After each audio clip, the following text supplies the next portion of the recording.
What's even better is sometimes they like to hide behind the sound foam up here, which is another reason why I really don't want them in here, because sometimes they'll hide behind the sound foam.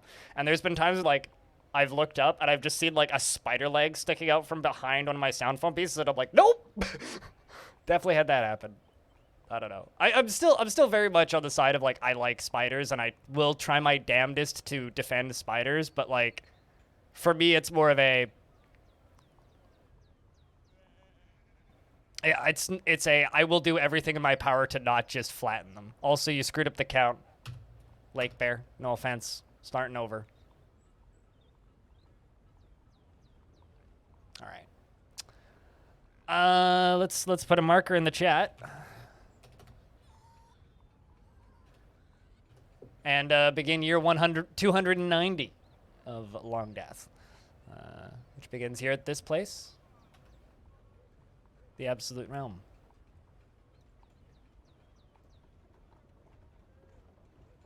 Yeah, no, tarantulas are pretty fucking harmless. Tarantulas are indeed pretty goddamn harmless. But, you know, wolf spiders not so much. You mean like what do you mean by giant spider? Do you mean like house spider size giant spider? Or do you mean like fucking Shelob's size giant spider? Also, hey, Hex Wrench, and also Dragomins. It's good to see you. Welcome back again. Yeah, there are tarantulas that eat birds, yes. But, like, you also got to remember that, like, those don't live here. These are normal for here. And they are supposed to be outside. What squad were you in?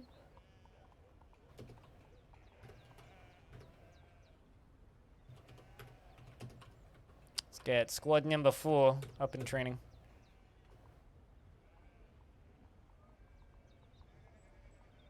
Giant alien spiders are no joke. We will defend to defend Mother Earth from any alien attack. EDF, EDF, ED. That's who we need to call, right? EDF. So that they can kill them with bullets and I don't know. It's been a minute since I played EDF.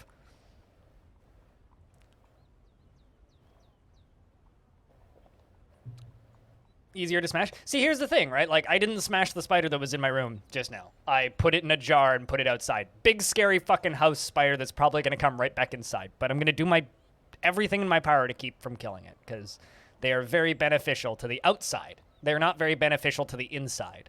Inside, they just bite my toe.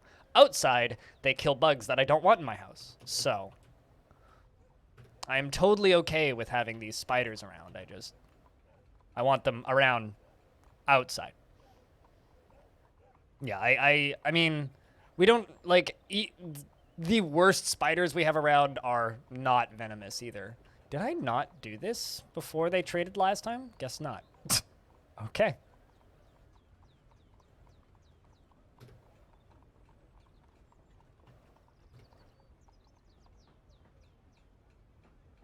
Also, that was an FTL joke.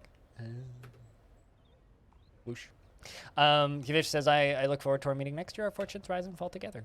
All right, so it is mid-autumn. We have 41 total dwarves and 50 if you count the migrant workers. The named dwarves are Pilot, the Scoid, Jack Narek, LaFonda, Whitcode, Massive, Max, Evil Trick, Quivenier, Vim ML, Free, Bastet, Orange, Clay, Alien Slayer, Sathados, Costlord, Patchwork, Corvius Suede, Defcom, Therese, Tiny Goliath, Winditar, Kade, Taurus, Ghost, Seeker, Cyrolac, Knowles, Blue Water, Peter, Animal, Prismatic Flux, Murphist, Hex Wrench, Caveman Crafting, Abe Xandy, Stone, Aquafunkalistic Booty Wipe, Nimeseas, Jess, Wave, Lumpy, Arch, Lake Bear, and Spitalier.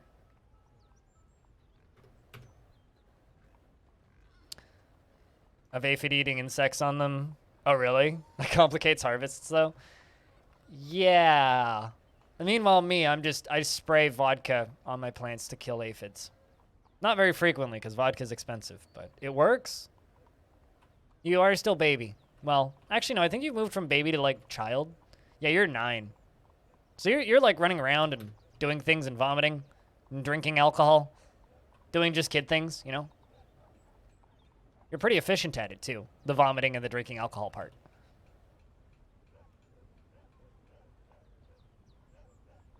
But you're not quite, like, old yet. Because we have an old emote now, so I have to joke about being old all the time, right? So you guys have reason to type encrypt old. You're drinking alcohol right this moment. Well, good for you. What you sipping on? We have a room on Discord for pictures of booze, by the way.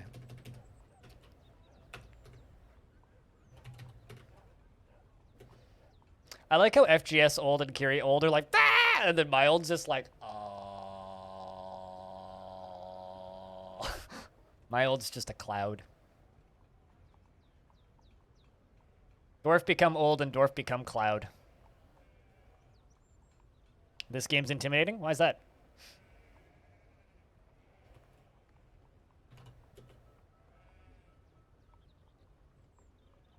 Oh, the wisdom and experiences of becoming a cloud. Ooh, mead. It has coffee beans in the bottle? All right. Sure, why not? Get off my property. Get off my lawn!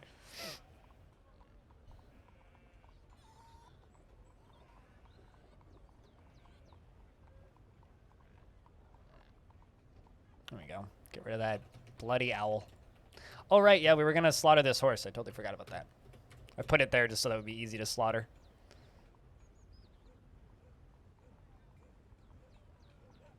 Well, I mean, it's not for everybody, and I'm tired of trying to convince people to try it, so.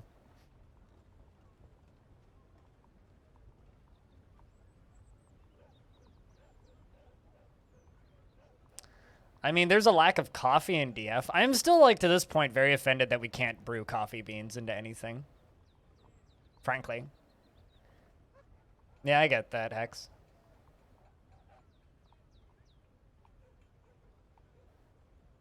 That didn't instantly make you feel ill. To be fair, there's definitely a lot of like alcoholic beverages that are quite popular that instantly make me feel ill. So, and I drink alcohol, so less than I used to, but.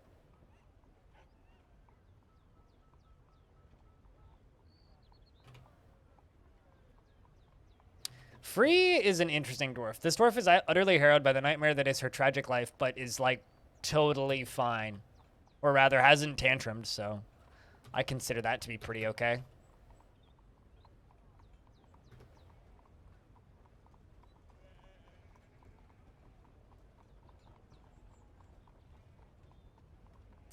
Just trying to attend meetings. Also known as Dead Inside. Yeah, well, there's that. Meanwhile, Cyrolac has actually improved. Cyrolac did a brief period of time in prison and has improved a little bit. Is no longer utterly harrowed by the nightmare that is their tragic life, but is now just suddenly haggard. But also is just like over here, like depressed in the corner. Granted, they have created a great work of art, and this dream was realized, meaning they will snap out of it eventually, most likely, and then go get something to drink. They really wanted to read books, so I made them into a scholar. And it seems to be working, sort of. King wants a ballista arrow, and we should make a ballista arrow.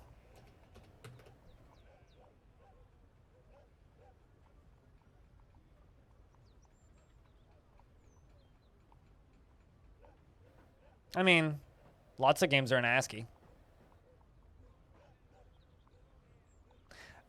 I don't know. To me, I don't consider ASCII to be a barrier to make games more difficult. ASCII is just, it's like anything else. It's just a matter of learning what the tiles mean. Playing a game in ASCII is like no different than playing Civilization. You read the descriptions of what the tiles mean, and you learn, and then you play.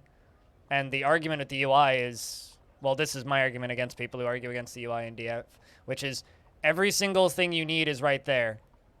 Do you want to build something? Okay, hit B. What do you want to build? Yeah, it's slow. It's fiddly. But it's just a matter of reading. All the hotkeys are listed there. So it's not like the hotkeys are hidden and you have to look at a separate sheet to memorize hotkeys. I'm looking at you, StarCraft, which is what I did when I was younger. Had a sheet that went next to my keyboard. So like that to me is harder than just, oh, it's all listed there, right? It's like, yeah, learning this screen is finicky, but like follow along with the wiki and you learn it. So I don't know. I'm tired of like disagreeing with people that I think the UI is clunky. If you think it's clunky and you dislike it, then that's fine.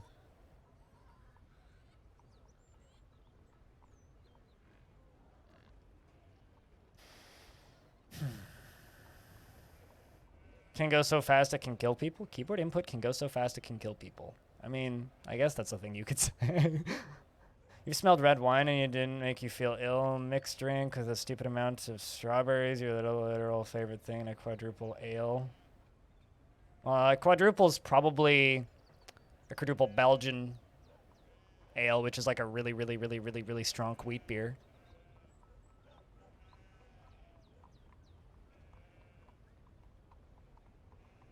Chocolate blueberry stout would smell like a pastry. Yeah.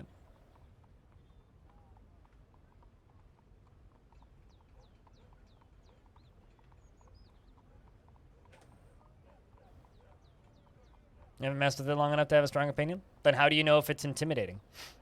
If you haven't messed with it long enough to have a strong opinion. Intimidating is a pretty strong opinion.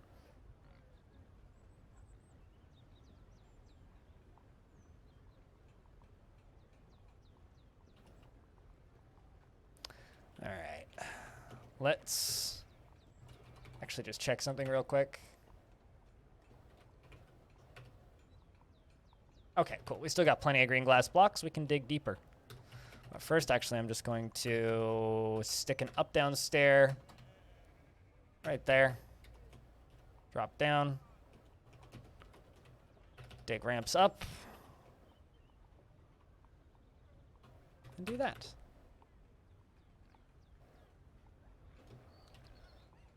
Cool.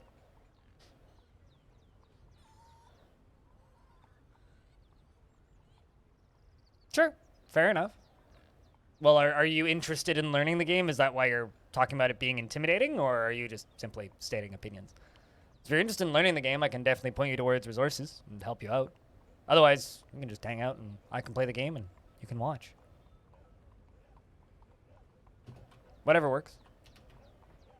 I'm always down to help people learn this game, but they have to be interested if they want to actually learn it. All I'll say is that it's nowhere near as bad as it looks, and people overblow a lot of the difficulty of this game, because it's mostly just a matter of learning what you can do. Once you learn what you can do, the actual game itself becomes a lot easier and a lot more approachable. But really, it's no more intimidating than any colony builder.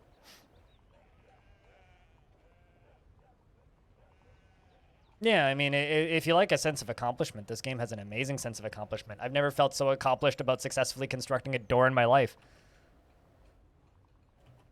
I just realized I screwed this up. Yes, I definitely screwed this up. It's fine, I can fix that.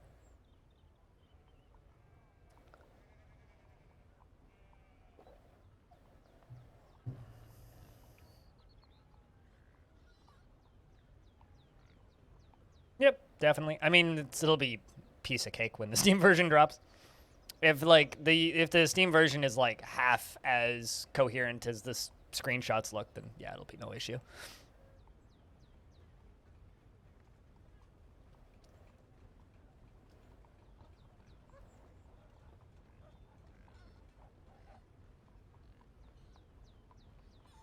What like resolution are you using, Tygo? Like if you're trying to play DF in 4K, then yeah, I could see that.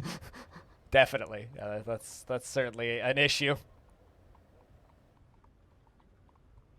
But like, I don't know, I play in a window and it's no issue. But then again, I use a fucking plebeian 1080p monitor. No, it's not at all. The sheer amount of things that you think are possible in this game is intimidating.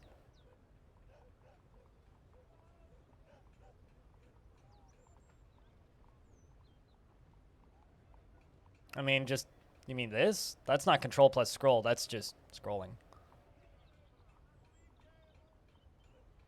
There's no control to do that. What? And no, I don't know what you mean. In relation to things being fuzzy, sounds like you're using a crappy tile set. If you're getting fuzzy visuals, then.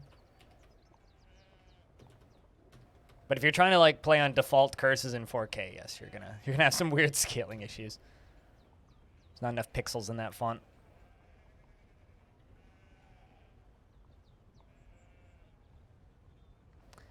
The thing is, Mr. Progressor, the vast majority of things that are air quotes possible in this game are hidden. You don't see them.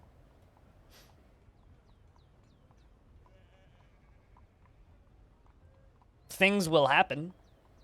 That's not what you have control over, though. Actually playing the game is quite simple. Yes, complicated, weird, obtuse things can happen. Will they? Nah, that's the better question.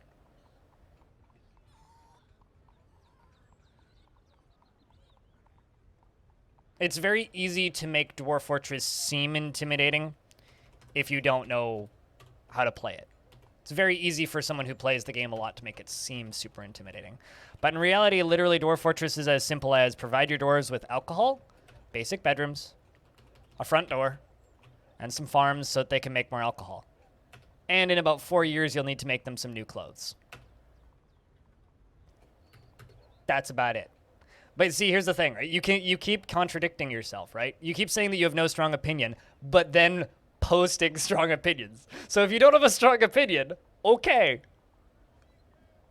But then you keep posting strong opinions. You said, I don't have a strong opinion, but the sheer amount of things possible in this game is also intimidating. That's a pretty strong opinion. Also incorrect.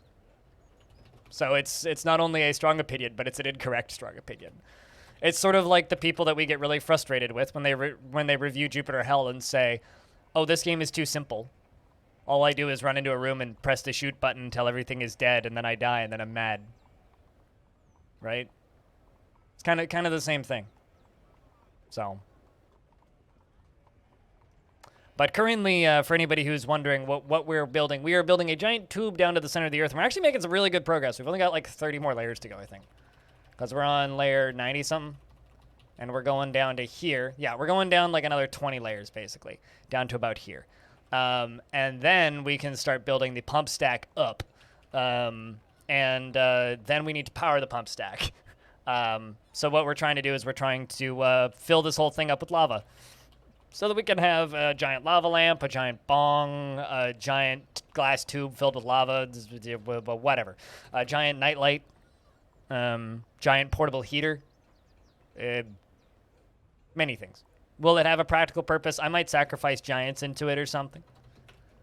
But that's what we are building.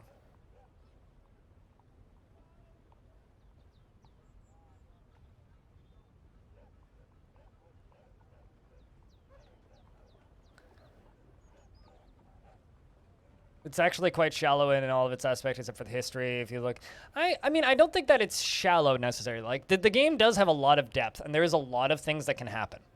However, a lot of the things that can happen are like in order to like I've seen people start playing Dwarf Fortress, especially after watching a lot of like Krug Smash videos and stuff, and they'll say that where is these stories that he's getting? Where is he finding these stories? It's like, well, Dwarf Fortress is like 50% mechanics and 50% imagination, right? It's like random happenstance that the player has to interpret. So a lot of the crazy shit that you read about that people have happen is actually just somebody extrapolating and reading between the lines and creating a narrative based on the events that the game created for them. So and a lot of the mechanics like that you hear Tarn talking about that sounds super crazy, like functioning digestive systems, are all behind the scenes, under the hood mathematics that are just happening in the background that you'll never actually encounter. Windatar is throwing a tantrum. And he broke a gem cutter stall. So the Dwarf I was trying to fix earlier. Hopefully somebody saw that. Don't think they did. So a lot of the insane possibilities a new player won't even notice because they are too busy trying to figure out the hotkeys while there's a dwarf doing something weird in the background.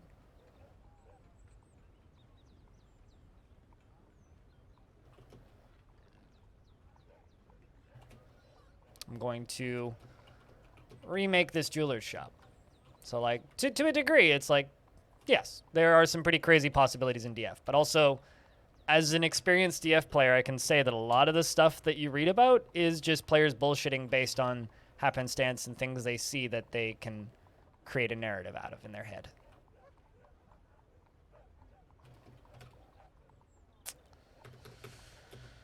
I need to put you in prison, Windatar. No offense. So, you know, DF is an extremely good game with a lot of depth. But it's not as crazy as people say it is. And everybody will understand that or be extremely disappointed by that when the Steam version comes out. Hopefully.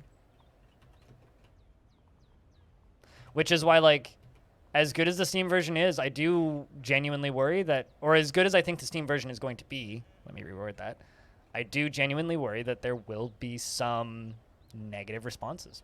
Nimeseas has grown to become a stone crafter. We got a child that grew up.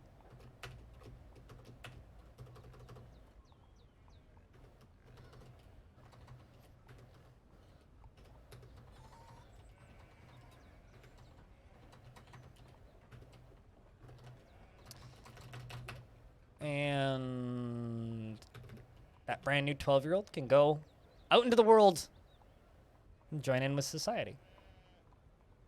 What did your dwarf do this time? You broke a jeweler's workshop and then ran around screaming for a bit. It's fine. You haven't killed anybody yet, so I'll forgive you. Yeah, no, exactly. Like, you are the DM, and the dwarves are a bunch of people playing D&D, and you have to corral them into the story that you, the DM, wants to tell. That's why I describe playing Dwarf Fortress as like playing D&D by yourself. Your dwarf is so unhinged. Like I said, you haven't killed anybody yet. You haven't killed anybody yet. Children in this fort have been more unhinged than you, but... Also, I would like to remind everybody of some recent very good news that just happened. Jupiter Hell is back to overwhelmingly positive reviews.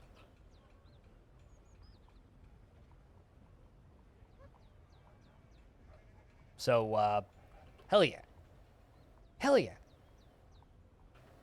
Shoutouts to the person who did the 300th review.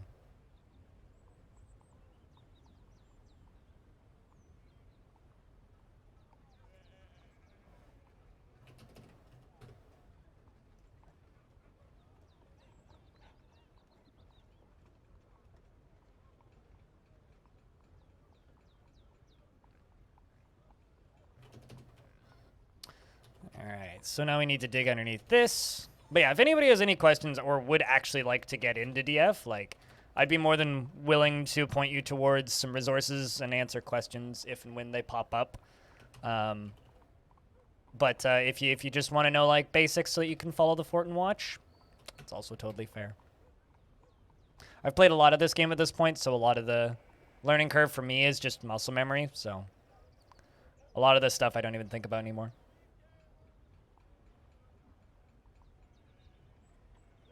Basically, you have an option that you acknowledge is more based on you looking around at the game for half an hour than the actual game. Your view is a strong opinion is more like an opinion that's hard to change, which isn't the case. I mean, here's the thing, right? What I would recommend doing, if you are interested in DF but don't really want to actually play it, is just go generate a world, let it sit in the background until it's done, and then go poke around Legends mode for a bit. Just go open up your world in Legends. Don't actually start a fortress. Don't start an adventure. Don't do anything complicated. Just go poke around in Legends for a little bit. See what you can find. Maybe you find a weird two-legged stegosaurus that shoots fireballs. Maybe you find a faction that has a sport that is based on throwing crossbow bolts. And they have a demon overlord who travels from place to place and teaches the ways of throwing crossbow bolts, which is a thing that you could find. Will that ever really interact with your game if you're just playing Fortress mode? Not really. But could you find that lore? Yeah, and that's a lot of fun. So what I would recommend is just, like, if you do want to try playing DF, but, like, don't actually want to get into playing DF, that is where the depth is in the world generation, the history generation, the character generation. That's the obvious depth. Actually playing the game, it's really no more complicated than any town builder or a simple open world RPG with some obtuse controls. It is not as ridiculous as a lot of people make it seem. And also, a lot of the bugs that people talk about all the time have been patched out years ago. Like, cats haven't died in a very long time. Yeah, but the problem is when I started the world for Longdeath, Dominic, is that how you say your name? Dominoc? Anyway, I'm sorry if I butchered that, but when I started this world, it was 5 years old, so like you could count the number of historical figures on one hand. The history for this world's actually quite dull because it was such a young world when we started. Like this world was only 5 years old when we started, so. Something actually I would like to do pretty soon here is I would like to start a new world. Whoopsies. So I would like to start a new world here. And set up for a several different other forts that I would like to do. Because I would, it's about time that I do some seasonal forts, right? I mean, we're going to have to do another evil Halloween fort for sure. So I'm going to have to do something over October. So we're going to need to start setting up for that. Because we did one last year. We took like a week and a half off of Longdeath and we played that. Yeah, the history grows, but it's less interesting if you have a smaller world that started when you were younger. So yeah, like we're 250 years, but world generation is not going on, meaning there's a lot of things that can't happen. New factions can't form, new religions can't form. The world is pretty dead once you say, take the world as is and move forward. Because the game doesn't really expect you to play for 250, 300 years like we have in this fort, right? The game expects you to play for a few. Like, yeah, like new towns will pop up, trading will happen, different factions will invade different locations and such. But like the big, like colossal changes that can happen during world generation stop the second you end world gen. And it's something that Tarn's been improving over the years. Like for a while there, when you finished world generation, the world would start to die because they didn't know how to make babies. Quite literally, like you would end world generation and within like 40 years, 80% of the world would be dead because people would just age up and die of old age and they didn't make babies and everything would just die.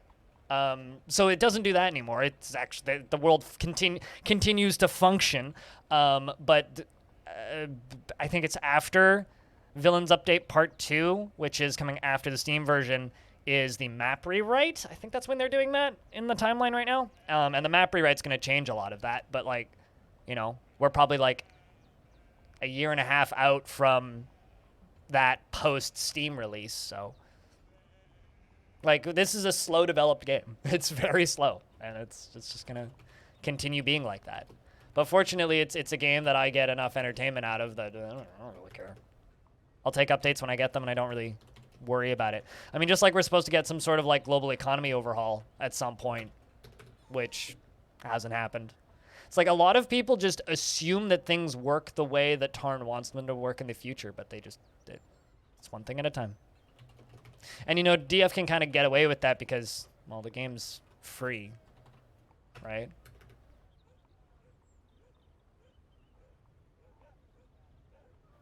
I don't know. DF is a very unique thing, and it does things in very unique ways. Yeah, it's gonna be so nice. It's like I'm so excited for the Steam release to be fucking finished, so that Tarn can go work on things that excites him again. Like, just go listen to the chats that I've had with him because it's like he'll be super keen and excited when talking about myths and magic, the map rewrite, politics in the game, all of that stuff.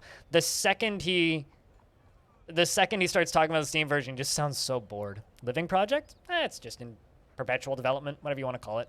There's lots of words. I mean, theoretically, you could describe Dwarf Fortress as the first games as a service. You know? It's one of the first. Actually, maybe NetHack would technically, I guess, be the first one in that case.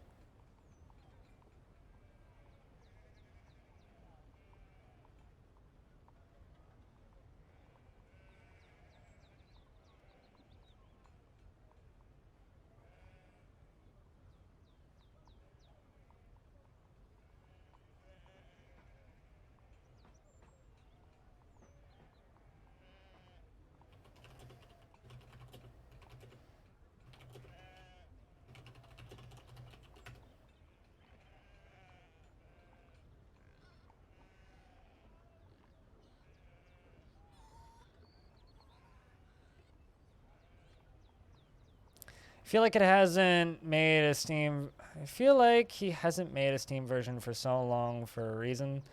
Probably doesn't interest him that much. No, quite literally. I mean, he talked about this pretty bluntly actually at a PAX panel, Robotic Ronald, where he stated that the only reason, like, everything in Dwarf Fortress is placeholder, right? It didn't have graphics because it didn't need graphics, right? It didn't have UI because it didn't need UI, right? Like, the game was playable, or is playable like this. Like, why do you need that, right? And he finds designing systems entertaining, right? And we're not talking about a game that is designed to be a commercial product here. We are talking about a game that is somebody's passion project, right? Like, it's not a matter of making it. What forever it wasn't a matter of making DF a sellable video game. It was about just continuing to make the video game, right? And now it has to be a sellable thing so they can pay medical bills. Like, if the US of A had socialized healthcare, I'd be willing to bet the Steam version wouldn't exist. In fact, I guarantee you it wouldn't. Because Tarn would have no reason to.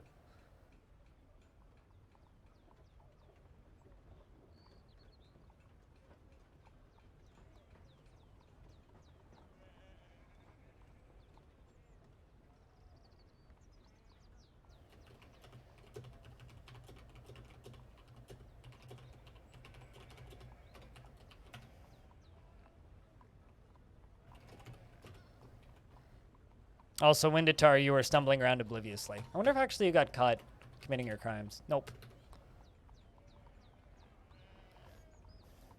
So, yeah, no, I'm looking forward to the part 2 of the villains release just because it'll make adventure mode very interesting. I'm super keen for the Steam release purely because I want to see I want to see the improvements to Legends mode and I want to see the improvements to adventure mode just for usability's sake.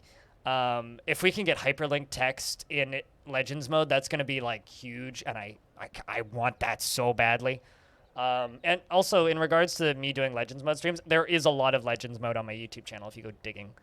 I should do some more of those soon, and I will do some more of those soon. Like, I'm looking forward to that stuff. Fortress mode is actually the thing that I'm the least interested in when it comes to the Steam version.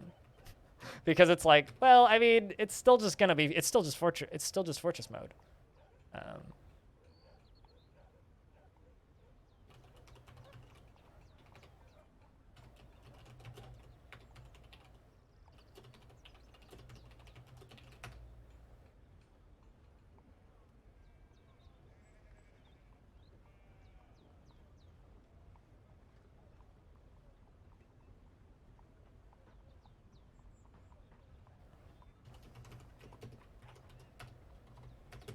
But I don't know.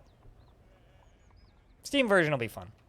It's just going to be nice to see this game actually get some payback. You know, like there's a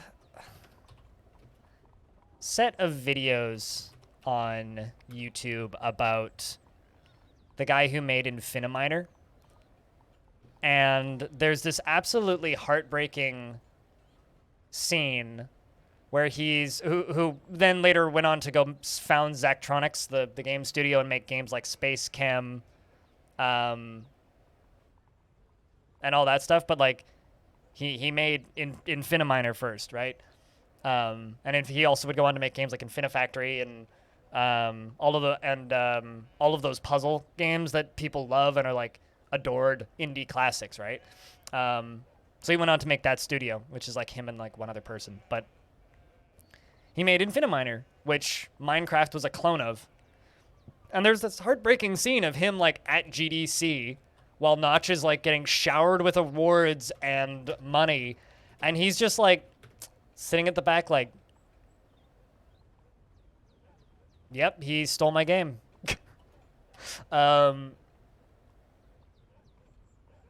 I don't think Tarn Adams will ever admit it, but I think that there's like degrees of that for him, because like I've heard him say things like, oh, you know, other people will go off and make successful, sellable. Oh no, someone's pet billy goat died. Sads. And like he'll say things like, "Oh, you know, people went on to go make successful, marketable projects with using similar ideas," and that is like, it stings a little bit. Like I can imagine how that must feel, and it can't feel good. Wild Shred, it's good, dude. It's good to see you. How have you been? Fucking 20 months. Welcome back. It's good to have you around. Hope you've been good. Hope you've been chilling. Hope you've had a good summer. Welcome back. Enjoy the stupid skulls and the new dwarfs and shit.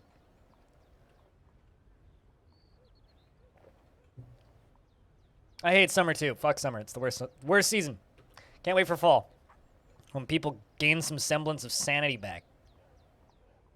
Jeez. But I hope you've had a good summer regardless.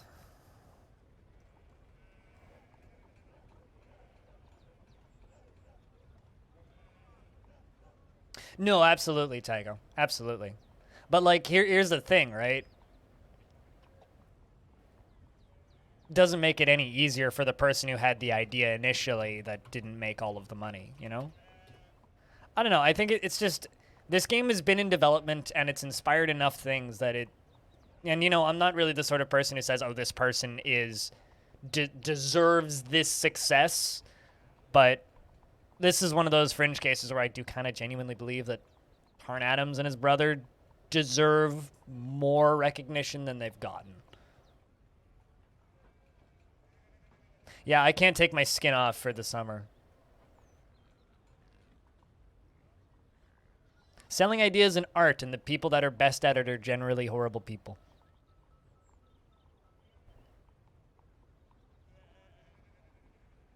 Requires a specific level of narcissism to be able to say that you're the best thing and sell your thing.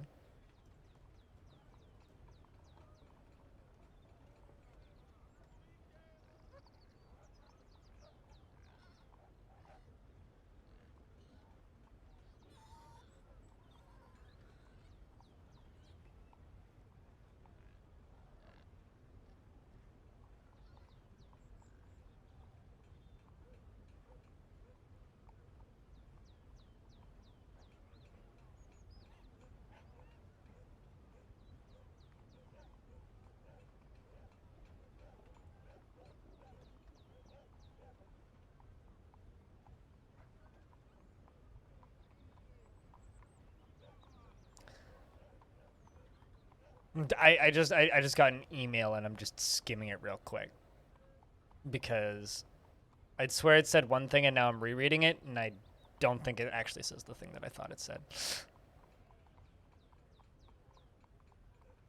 You know, I love that we're now just in the era of first-person shooters that look like they were designed for the N64.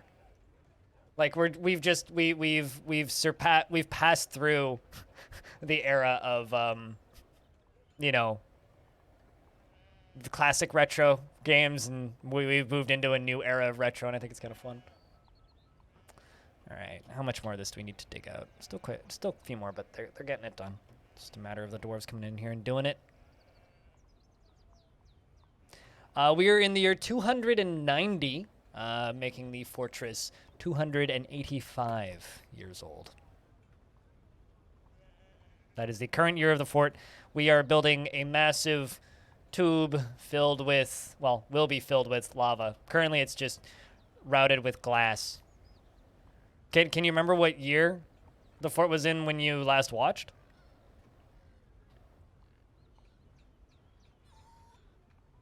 Because it's been a while. It has been a while. I mean, in like 12 days, we will be 1 year into this project. It was double digits, really? Jeez. Jeez, man. Jeez. What graphics? I mean, I that's what I say about the UI. When people are like, the UI in Dwarf Fortress sucks, and I'm like, Dwarf Fortress doesn't really have a UI. It just has a list of hotkeys in game. It's not really. It's definitely. I mean, it's a user interface, but it's certainly not a GUI user interface. It's like they skipped that step.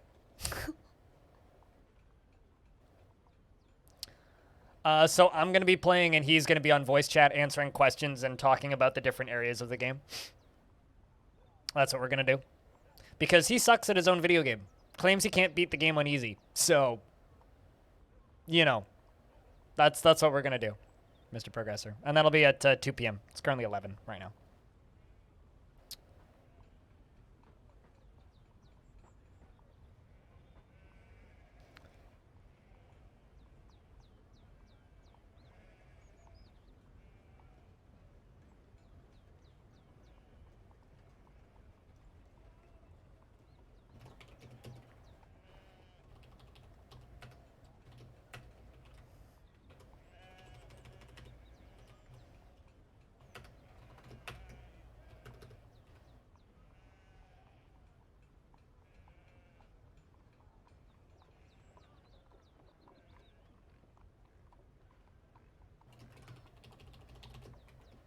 And let's throw that in, that in, that in, that in. We're just trying to make progress with this project. And the mayor has a demand, wants me to make a traction bench.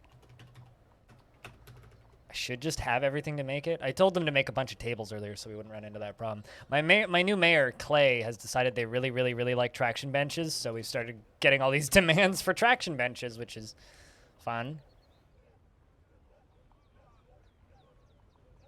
But yeah, no, so that's the plan for the Jupiter Hell thing. Approximately how many hours? You're gonna make me do math? Like 2 hours and 45 minutes from now? Ish. Although, I will know for certain if it's happening in an hour and a half. Because right now Jupiter Hell is being featured in the Realms Deep Sale 2021. So if there's a large influx of new players to the game, he may need to do community management stuff, but he says it's probably not going to have much effect aside from confuse a bunch of people because they're there for a lot of like retro first-person shooters and not roguelikes. So he says it's probably just going to confuse people and not really do much else, which is funny. Dwarf wants to take it easy. Take you off of hauling and other jobs. Let's see if that helps you go take it easy.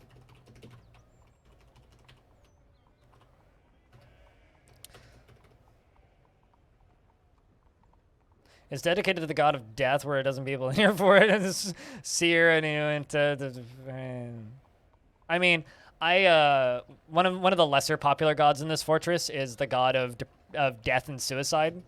So every now and again, I'll have people just like meditating on death or meditating on suicide down in the bottom corner of the fortress in a church that we dub that was randomly generated. I didn't name it this. The Temple of Vomit. So they go and they hang out there and they meditate on death and sadness and such. Most people here worship the god of fortresses or the god of gems and or the god of war and valor here usually. But there is a small portion of the populace here that really, really, really, really like the god of death and depravity. And, you know, frankly, like, that's pretty metal, so, like, that's probably the god I would worship, frankly. They don't make sacrifice at the Temple of Vomit, but how do you think that they would make sacrifice at the Temple of Vomit? I think the way they would make sacrifice to the Temple of Vomit is they just simply vomit on the ground on the way there, because lots of dwarves are doing that anyway, so it would fit. It's like, well, it's the Temple of Vomit. Bleh!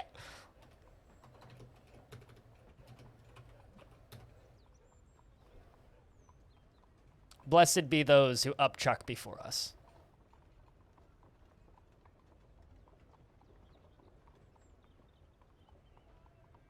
Did I think of a way to prevent the vomit? Yeah, I removed a lot of the underground tunnels, and it's fixing things slowly. It's gonna take time, but it is fixing things. I removed a lot of the underground tunnel routes and a lot of the shortcuts that I'd made because they were spending too much time underground. So now instead of spending so much time underground, they spend considerably less time underground, a lot more time, you know, ducking in and out of the sunlight. So that's partially why we have so many upset dwarves right now, is because fixing that problem is stressful. Gate Nerd, what up? It's good to see you. Hope you're doing well.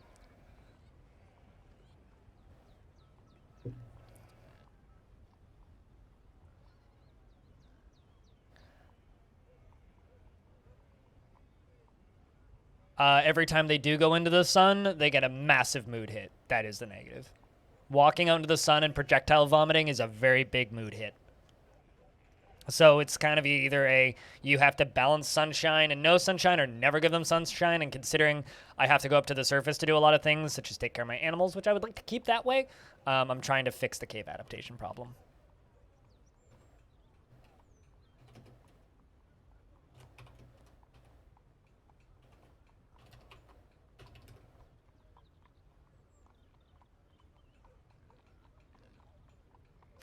Because they spend a lot of time underground and they slowly forget what the sun looks like. And then after being underground for 3-4 years, they go outside and then they see the sunlight and they immediately vomit. That's the problem. It's not that the underground tunnels are vomit inducing. It's being underground for a really long period of time and then seeing the sun again makes them sick. I don't know how it works. Go read the wiki or something.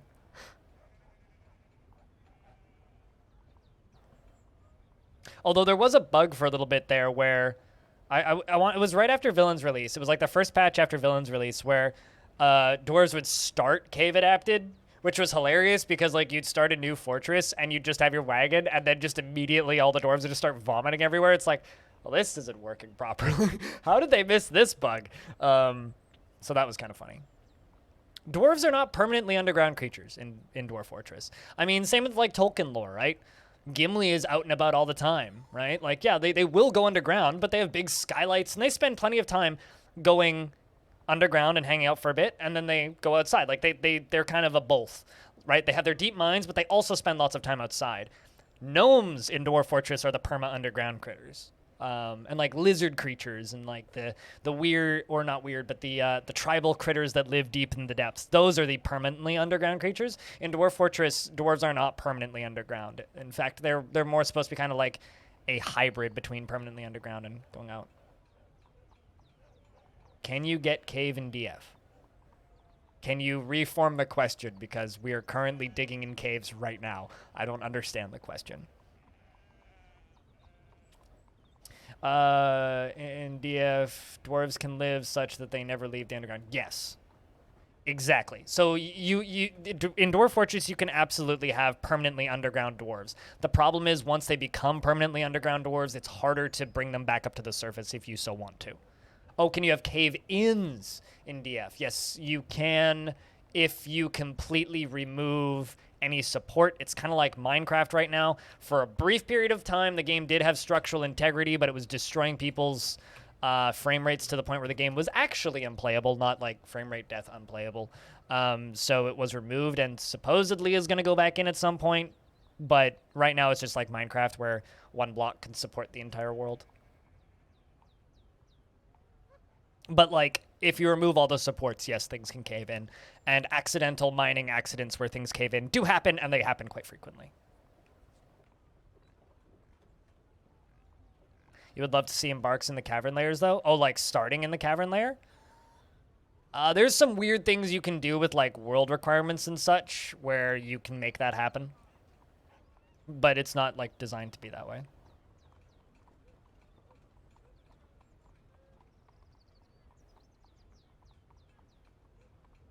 Through the caverns, so you don't even need to go outside for that. Well, that's kind of the game's fix for boats, right? Is the entire world is covered in underground cave systems. Dwarf Fortress is almost like a Journey to the Center of the Earth thing, where there's like multiple layers of populated Earths or lands, I guess, underground.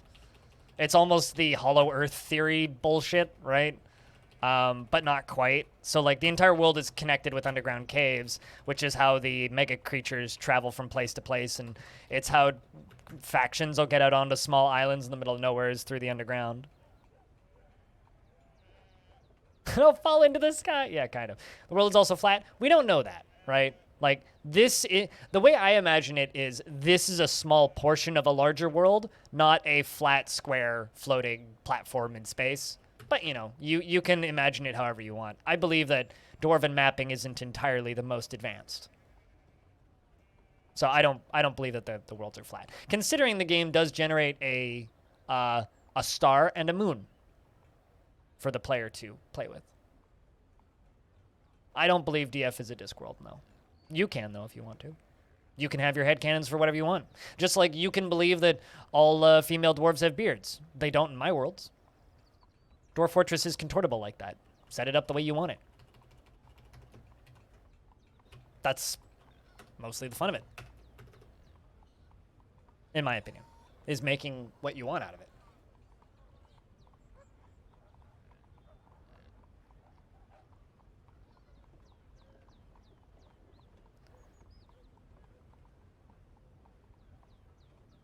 Sure, but like also a large portion of that is just fan-made headcanon, right? Like Tarn leaves a lot of that stuff to be ambiguous to the player.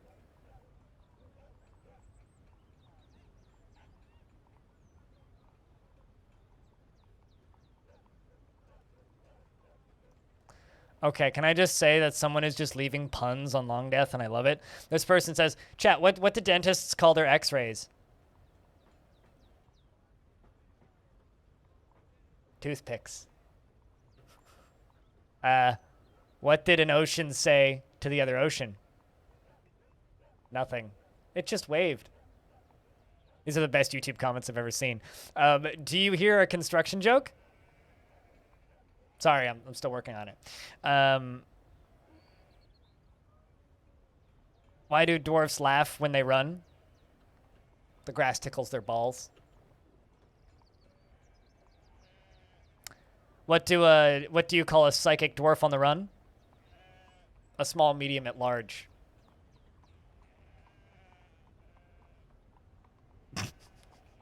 I love this person. This is the best thing I've ever seen. No. No, you. No. Let me get some happiness in my day, you twat. Considering, like, on the same video I got called insufferable. So, you know, like, this is what I get from YouTube comments. It's like just a row of puns and then get called an asshole. It's like,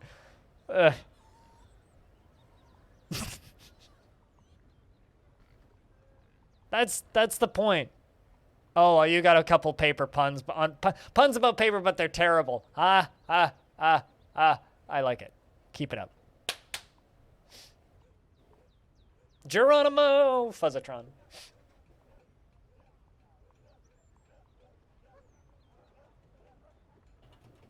Clever wordplay is amusing. I enjoy it a lot. I'd rather see puns than being called insufferable. Although I'll have you know, of course I'm insufferable. It's why I'm single. There we go.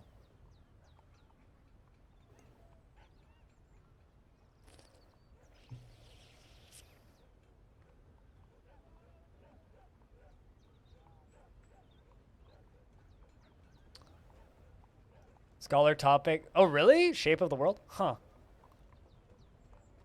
If it involves cannibalism, I really don't want to hear it. I'm so fucking tired of cannibalism jokes and puns and riddles and bullshit. Also, the fact that you said dark and Rimworld in one sentence, I kind of also don't want to hear it. So not particularly. I mean, like, you can tell it, but, like, do I want to hear it? No. I'm so tired of everything related to Rimworld.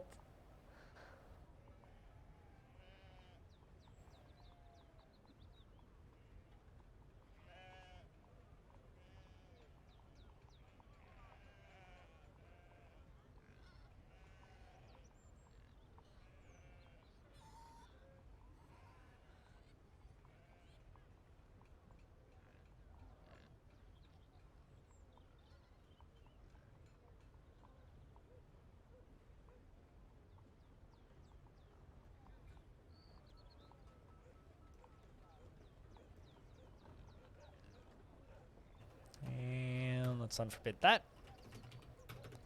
And start digging out the lower layer.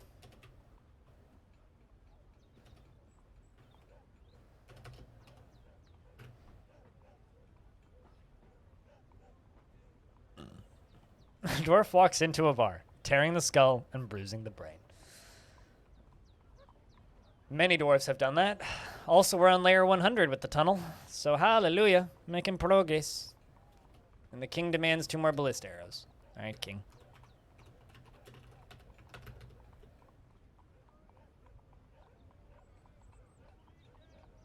And Free the Second is stumbling around obliviously. No crimes have been committed. Excellent. So, chat, I got a very important question.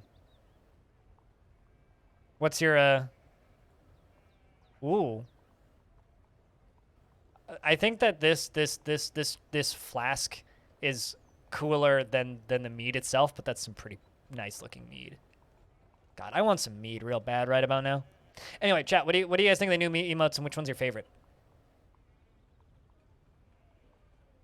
Important question.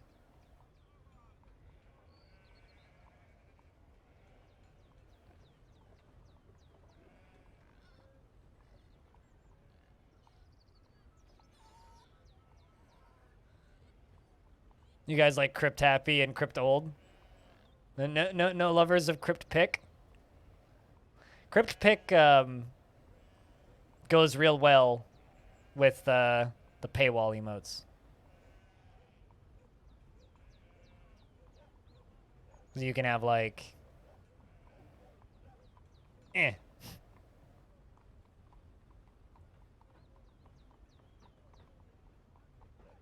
How can one pick between that and that?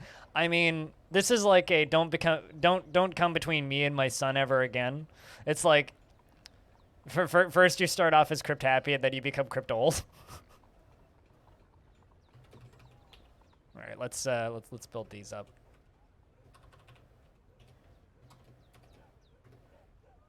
Crypt Boomer.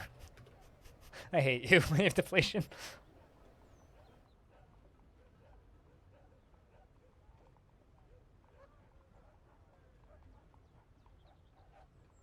I mean, yes, you put a pick between Crypt Happy and Crypt Old. That's how. That's how you pick. Is you literally put a pick between them. Mm-hmm. Ay ay ay ay ay.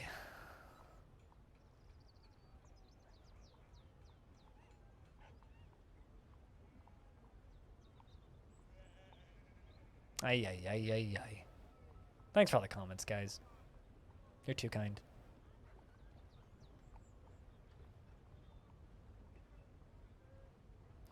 Buddy of yours has the flu, and you heard that he likes ginger garlic, and so and honey and tea can ease. Don't you think he made tea with all of it? Wait, what? Yeah, things like ginger, garlic, and honey in tea. Can ease. Don't you think he made tea with all of it in it? I mean, you could, but that would taste kind of bad.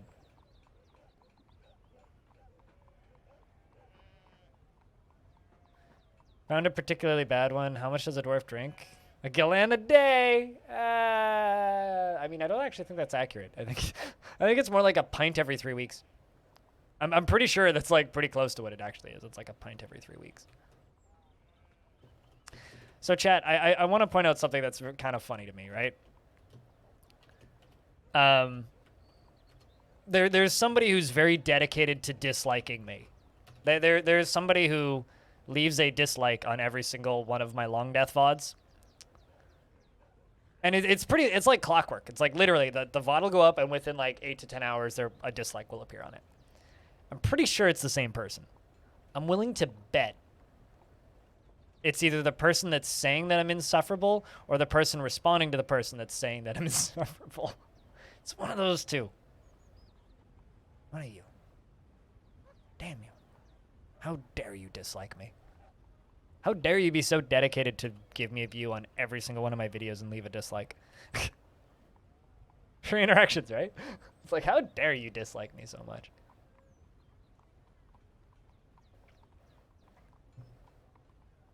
Actually, not at all. No, it's just kind of funny. It's more just like, why do you hate me so much? What did I do to you? Did I, like, be a little bit sassy to you one day in my stream? Like...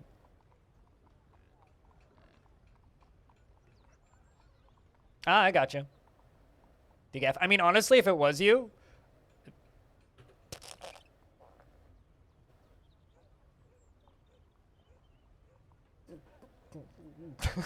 like, that's basically it. I mean, I know I'm insufferable. It's like one of my greatest features.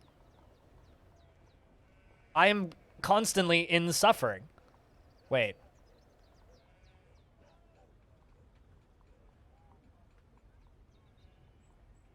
Yeah, pretty much. Pretty much. It's just...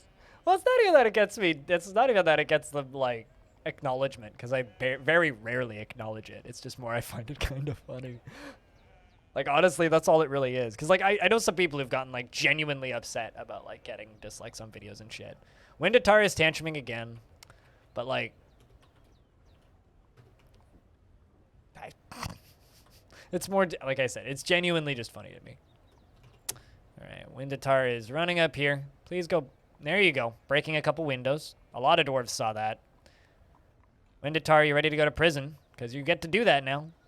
Huzzah! I gather you like Crypt Happy. Broke a bunch of gem windows.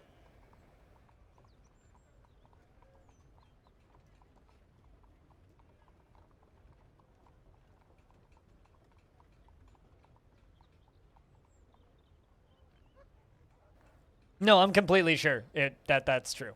Robotic Ronald. It 100% is true.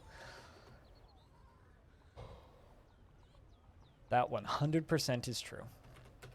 All right, so 2 points of vandalism for Windatar. Let's see how this goes.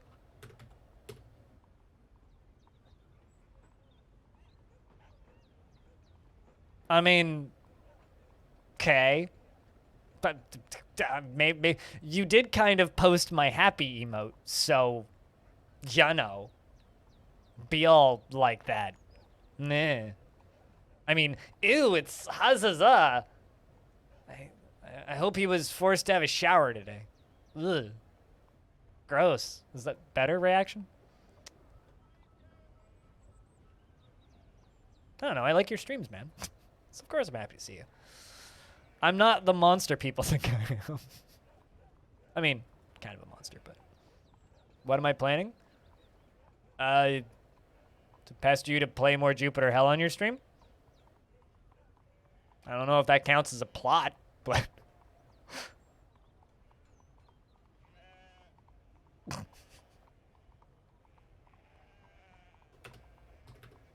All right, where am I captain of the guard at? Drinking. Well, this checks out.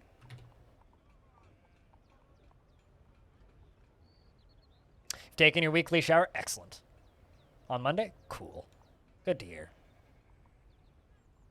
Go play more chess with shotguns, man.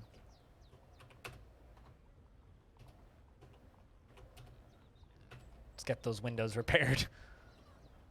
Considering there's frickin' gems everywhere right now.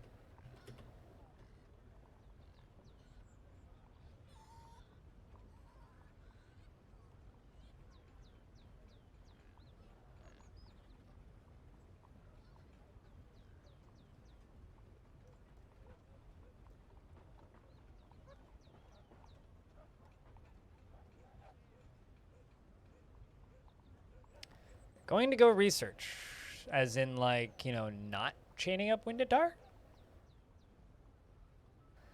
This is suboptimal to what we actually need to get done here, dude.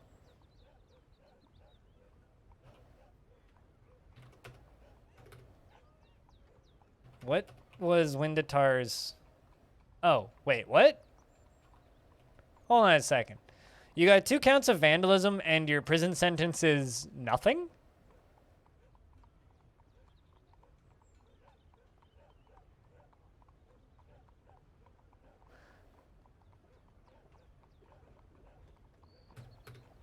That doesn't check out. Okay. I don't shower. I mean... I don't always shower every day. I usually shower at least every other day. The system is corrupt? Not really, you think? Meanwhile, Cyrelax just like running around in depression. Seems perfectly normal.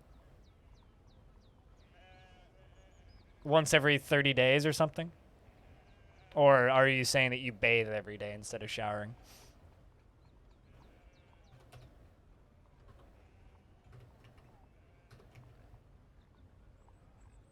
Oh.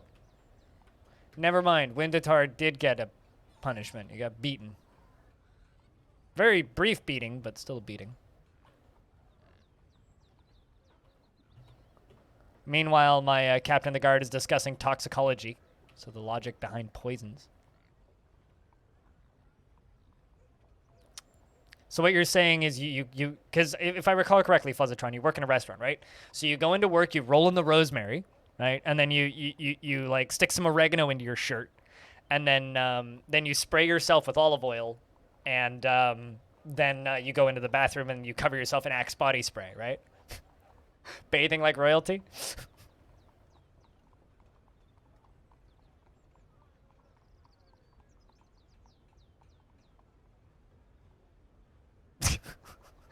Spoilers. Stone. Spoilers. Come on. No one can tell. Yeah, I mean, like, you just smell like you fell out of 2008 high school. Gonna rub some basil into your face. Yeah, just a little bit of, you know, I don't know. I have plenty of basil. I got plenty of basil. I got like 8 basil plants outside. It's growing enough basil that I get basil almost every night. It's great.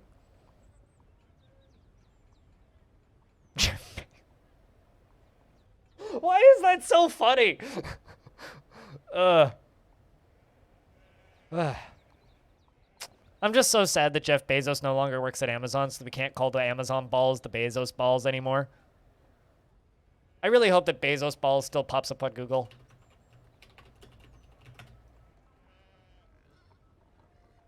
Yep, they do. If you go to Google and you type in Bezos balls, you get the Amazon headquarters in Seattle. They're pretty ballin'. If you know what I'm saying. They're pretty baller.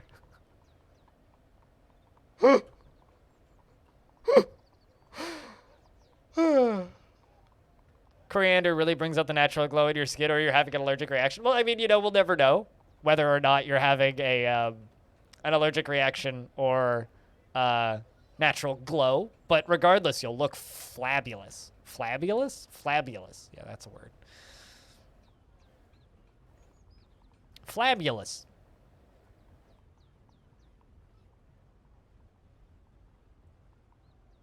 Also, Fenian is trying to kill all of us. Look at those. Oh, those look delicious.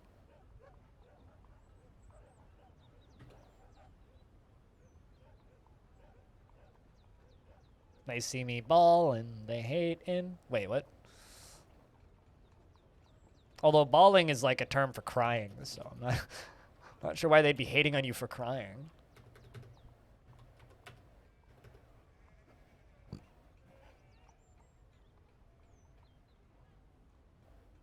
We see that money doesn't buy taste. Yeah, right? Although, to be fair, they're not totally just testicles. There is 3 of them, so... Thus, it's a question mark.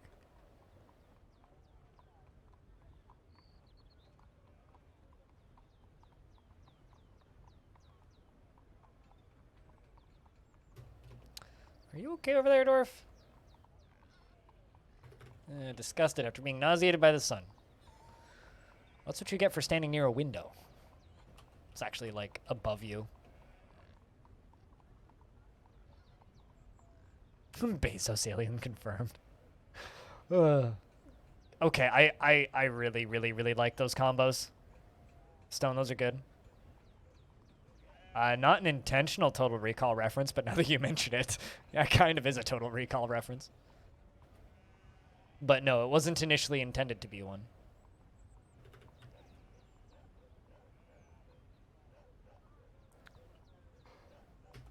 It's a monument to having your balls checked by doctors every now and again. Yeah, that's always fun. It's always fun.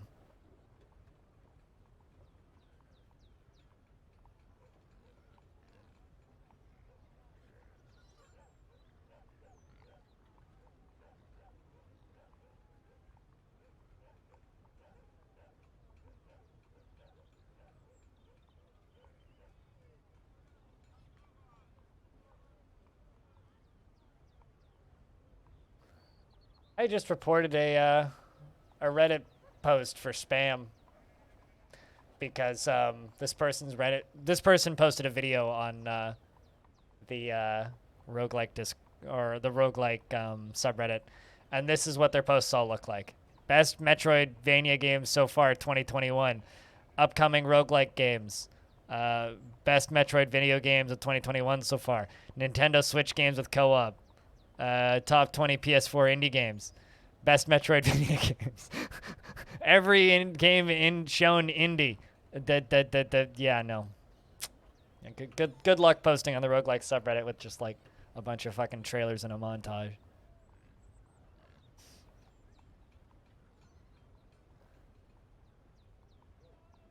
And always, you know, if anybody's like trying to get into DF or if you have any questions about the game, just like fire them off in the chat and I'll do my best to help. And there's always a few people watching that are new to the game. New to the game? I mean, you do you. New to the game.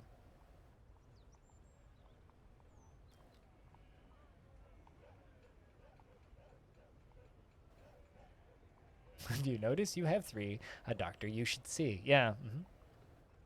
Testicular cancer is no joke, man.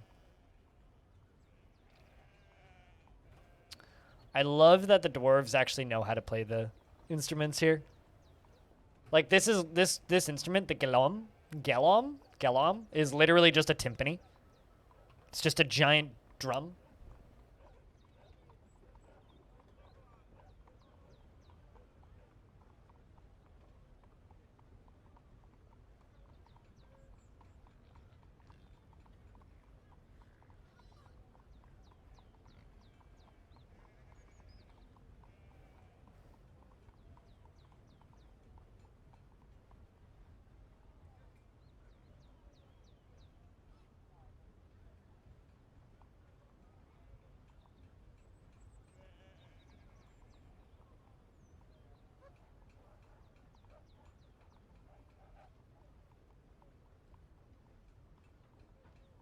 Have I ever made a fort that uses minecarts effectively? Not really. That's like the one thing that I am bad with. Not because I don't know how to use them, but just because there's so much fucking work. If you want to watch a really good video on that, I can't remember, what did Krug Smash call his minecart series? It's like murder something. Anyway, Krug Smash did a series on how to fuck around with minecarts and break shit, and it was like a one-off video. It's a pretty good one. I tend to avoid using them because I just, yeah, that is real spoilers. That's real spoilers that no one would know unless they've seen it. But yeah, no, I just haven't done it, honestly, because it is just so fucking clunky. The one thing I do use minecarts for is sometimes I'll use minecart tracks for patterns on things. But the best person to ask about minecarts is probably Cupo, or just following the wiki. But like actually like making them effective, like what do you mean by using them in a way that makes sense? You talk about using them as defenses because that's what they're best at, or are you talking about just using them as transports? Because just using them as transports, like the one thing I do use them for occasionally, but like we're way beyond even needing them here, would be like transporting a whole bunch of stone out of an area. You just set up a track from wherever you want your stockpile to be to wherever the minecart is, and then just let them run back and forth to transport stone. It's way faster than just hauling them, but I usually just get the dwarves to haul them because it takes longer to set up the minecart track than it does to just haul the stone in the first place. So, and I don't like using them as defenses because I think that they're too good. Free transport for me, and oh look, a way to die. Also, thanks, Habitual. Oh, did he literally just call it fun with minecarts? Yeah, that's a good video that'll probably be helpful. I would be concerned about accidentally killing traitors. I guess it depends on how you're doing that. Like, maybe if you're like pushing the minecarts down a chute or something. Like I could see that being useful. But also, again, I think it might just be faster to just carry the stuff. That's... I don't know. I'm always worried about collateral damage with those things because they're kind of dangerous. It's like having a forklift with nitrous. You know what I mean?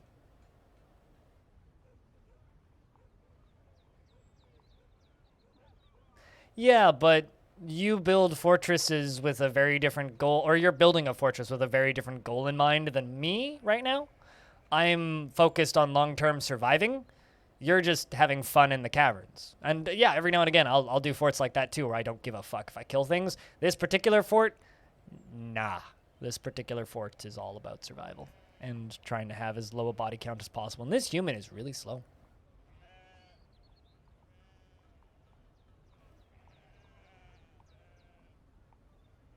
They usually don't kill too many things. Yeah, except for like occasional stray cats. But I don't want them killing anything. Anything is too much collateral damage for me. I mean, if I had like 220 dwarves in the fort, then fucking whatever. But yeah, for me, like the best use for them is just transporting heavy stone.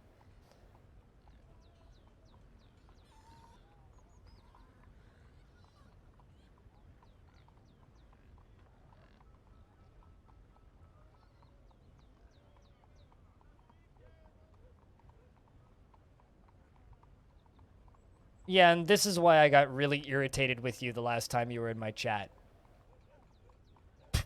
Because of the way you use that smiley, Fuzzatron. But, sure.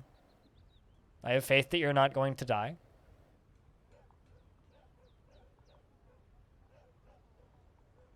Did a one-pick challenge in a haunted glacier? Ugh. Did an impressive build. Defense system was a magma moat, and there was a minecart where you had running around constantly pushing every invader into the magma. Yeah, no, you can do that. But I think that shit's super cheesy. I don't know. Plus, I'm like not dealing with invaders in this fort anyway. I mean, if you're gonna use minecarts as defenses, like cart grinders are extremely effective where you just have a powered minecart that goes in a small loop. Nothing can get past it. At that point, and then if you're knocking things into magma, there's like 4 or 5 different ways of very effectively doing that. But welcome back, stupid. There's a good number of ways to very effectively knock things into lava. Minecarts are one of them. You can use stones. You can use traps. You can startle them. You can throw things at them with bridges. You can fire catapults at them. Personally, I would rather fire catapults at them because it makes more sense. That's the biggest elven trading caravan we've had in a very long time. It's good to see you guys. They're saying we, me, he.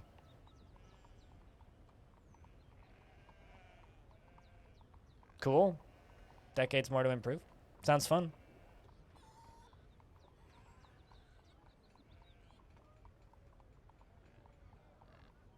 When I'm using lava, though, my favorite way is to just simply have mazes and flood the whole thing with lava. That's my favorite way to use lava.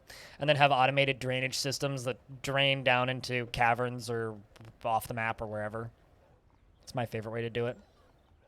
There's something about just building a very big, satisfying maze and then watching the enemy fill it up and then locking the doors and flooding it. And then you drain it and you just go collect all of the magma-safe materials.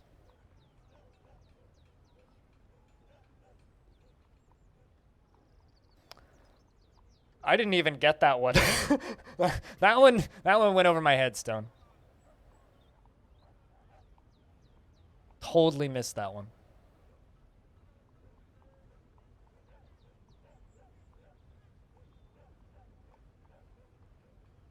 Yeah, I don't know. I still think that the most impressive use of lava and minecarts is just what Cupo does with his lava cannons, where he fires lava at things to knock them into lava by using lava. It's like if they dodge, they fall into lava. If they don't dodge, they get shot with lava. It's like, well, you can't win.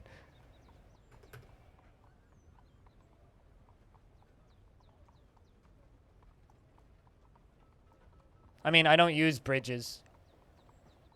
But to me, using minecarts as defenses is cheesy. Or specifically, cart grinders is cheesy. And minecart shotguns are cheesy. I don't like doing either of those. But knocking things into lava with minecarts is kind of cool.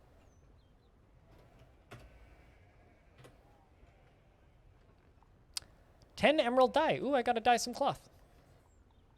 I got to dye some cloth. Which we can do. Yeah, absolutely.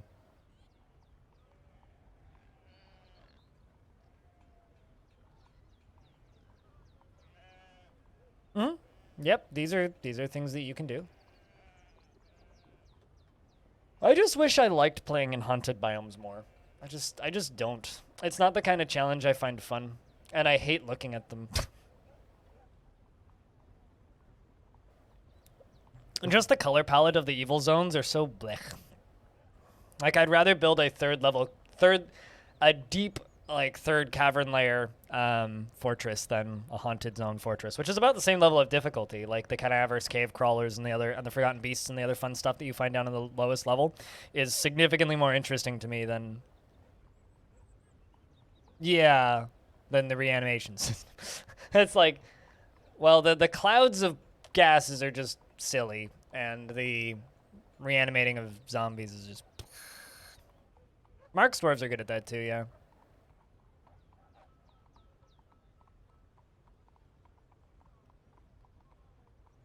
But I don't know. I don't play DF as a combat game. Combat is the least interesting part of DF.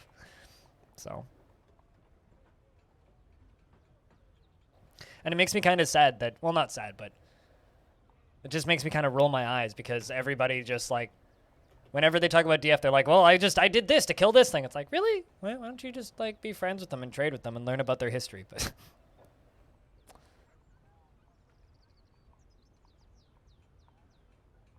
because I find that way more intriguing than, you know, setting them on fire. Everything burns. Like, that's easy. Maintaining alliances for years, that's difficult.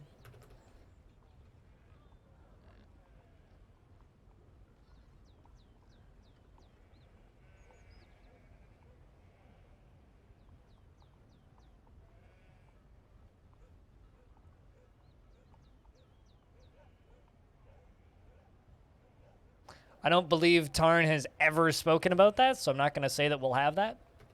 But maybe he did in a Future of the Fortress that I missed. I don't know. I don't worry about what we'll have maybe one day, because that's a long way away with DF. Have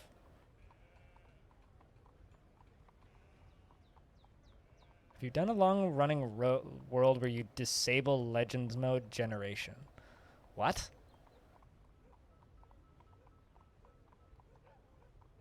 I don't understand. What do you mean by disable Legends mode generation?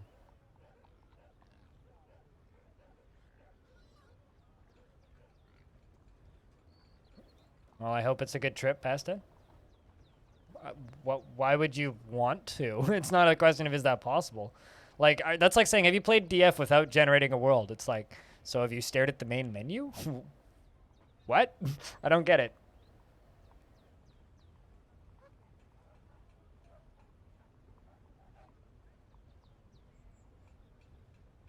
I mean, or you could just not look at Legends.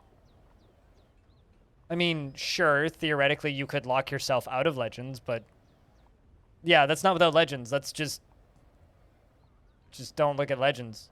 But it still doesn't disable it. It just disables the accessibility of it.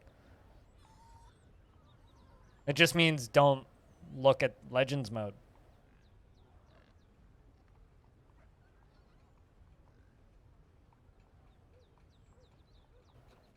But no, I haven't done that. That seems kind of pointless. It's like, hey, let's remove everything that's interesting from DF. Yeah, exactly why.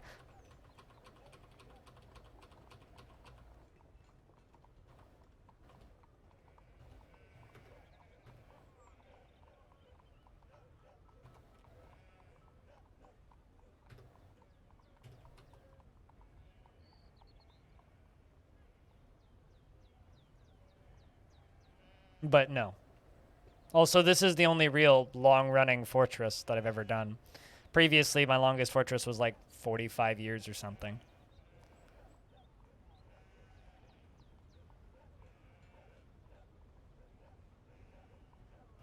Windatar's throwing another tantrum.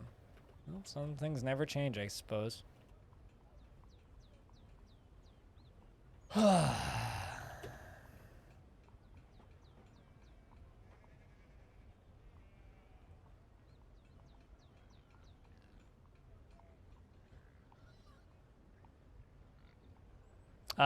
In 14 real life, well, 13 real life days, I will have played this fortress for an entire year. How many years is that in the fort? We are in year 291, meaning the fortress is 286 years old. If you want to see the full playlist, it's right there.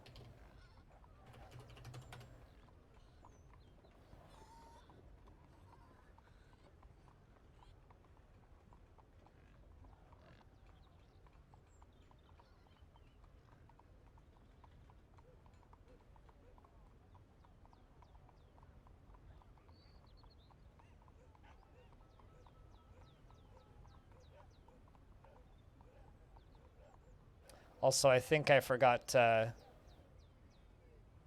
put one of the VODs into the playlist. Uh-oh. Most recent one go in? Nope. Okay, we'll fix that. Fixed.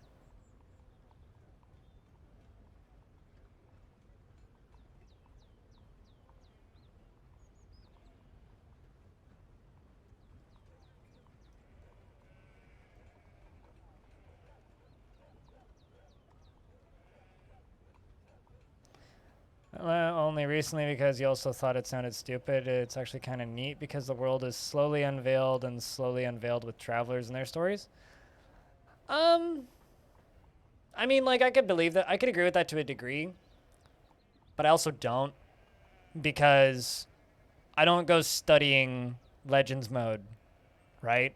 And I don't play with with DF hack installed, so I can't just like open Legends mode at any time like some people can.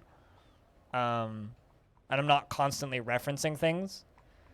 So I don't think it sounds stupid. It's more just I don't see the point. It's not like I don't think it sounds stupid, to be clear. It's more just I don't see why I would play DF like that. But maybe I'm wrong. Who knows?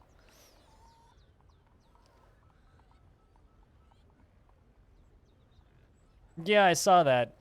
Stone. Hey, Pack. What's up?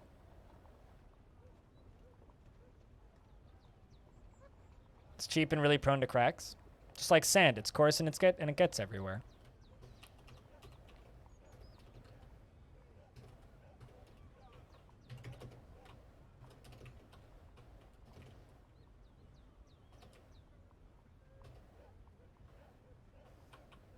Let's just, for a second, forbid this. Pull that lever. Add all of this to the dump zone. And this to the dump zone.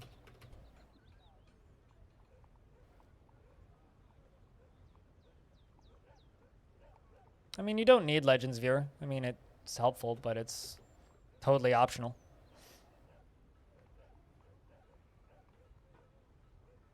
On sale now in the roguelike section? That's not a roguelike, though. That's a turn-based tactics game. So you could repost it in game news if you'd like, but it's not a roguelike.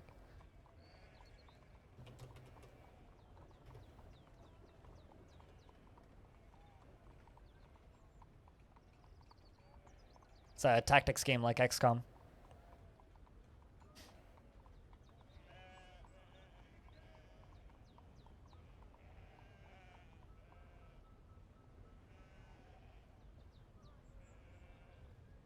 Yeah, I use Legend Zeros sometimes, but not usually.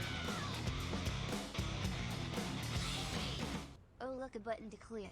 You are the second 20-month subscriber today. Thank you very much for the 20 months. Welcome back, Goffer, for another 30 days of ad-free viewing and skulls and dwarfs and alcoholic problems and things. Cheers. Welcome back.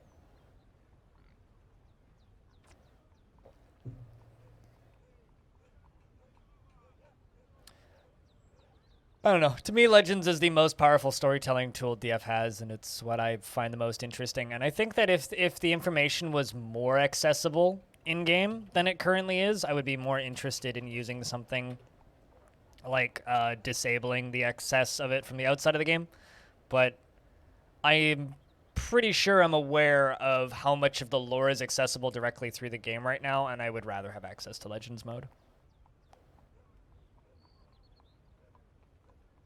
I deleted it, yeah.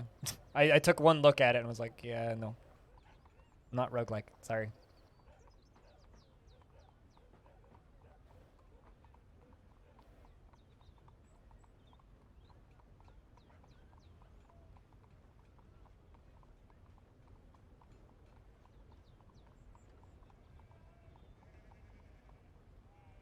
But yeah, you're welcome to repost it in news if you'd like.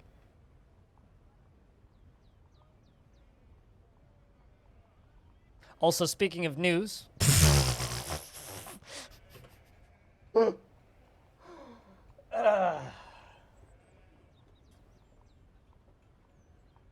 I missed you, Diamond. I missed you. Oh, really? Can I ask what park? You don't have to say if you don't want to, but I hope that you had fun. Bongo Dwarf. There you go. Europa Park? Oh, man, I'm jelly. I'd love to go to a theme park.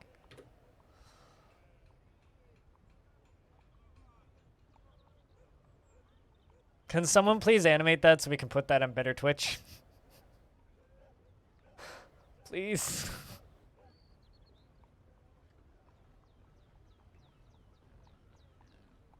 Because Bongo Dwarf is adorable.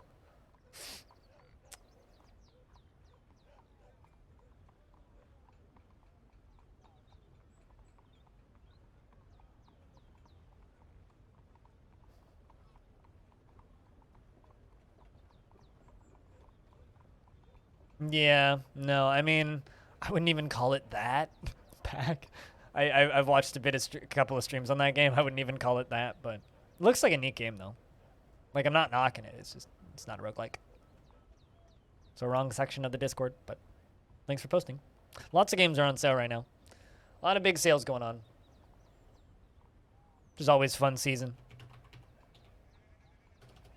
But I hope you're doing well today, Pack. Hope things are good. Have you played that game, out of curiosity, since you were linking it? The game that Pack linked was Other Side, I think is the name of it.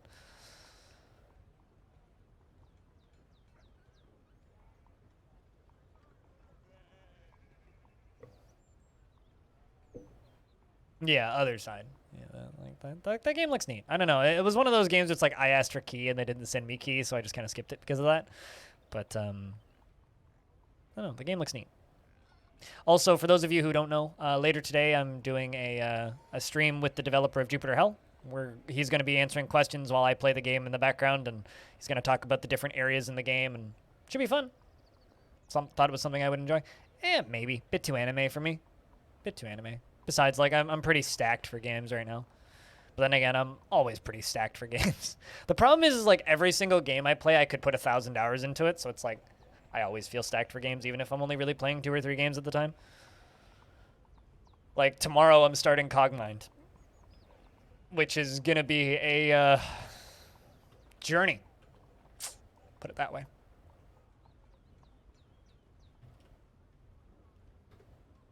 It's going to be a journey. It's going to be a long time.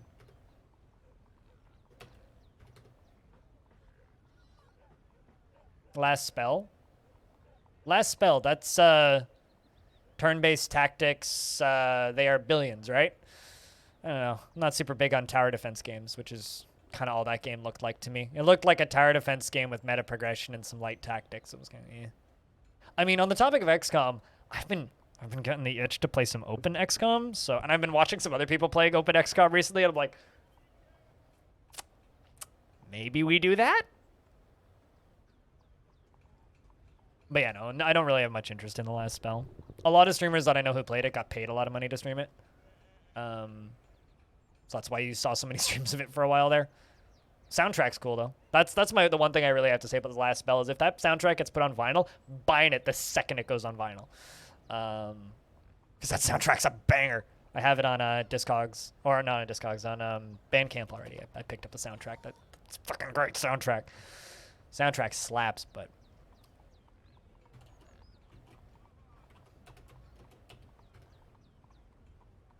Yeah, which is like, I don't know. Not what I'm into, really.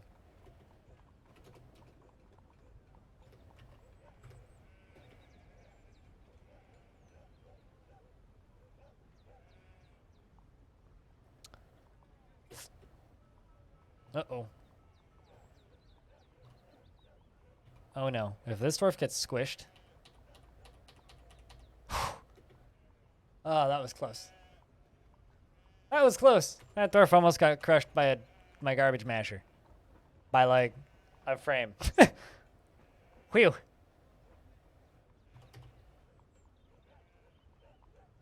Ooh. The Cyclops gel has come. A giant humanoid monster with a single eye in its forehead. OSHA wants to know your location. I'll have you know we're significantly better than we were previously. Gel is naked and is running towards the fort.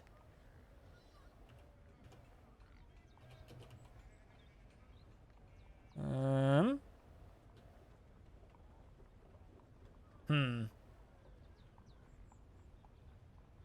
Hmm. Just getting my soldiers prepped in case of emergency. Let's see what this thing does. If it goes for my unicorns, it gets cage trapped, which it's about to. Perfect. All right. Can turn off my military again.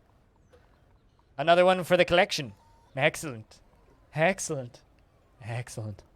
I don't actually know what I'm going to do with all of those. I'll be completely honest. I have such a collection of like giants and shit growing down here.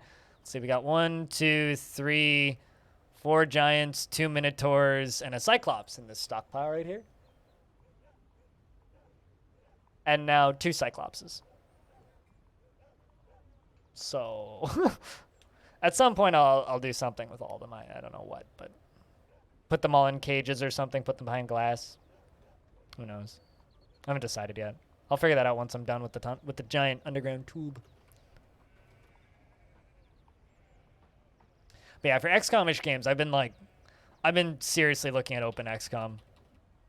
And every time I mention Open XCOM, chat's all like, yeah, do some Open XCOM. So, maybe we'll do maybe we'll do some Open XCOM. Yeah, after we finish the lava tube, then we'll figure out what we're gonna do with all of our newfound pets.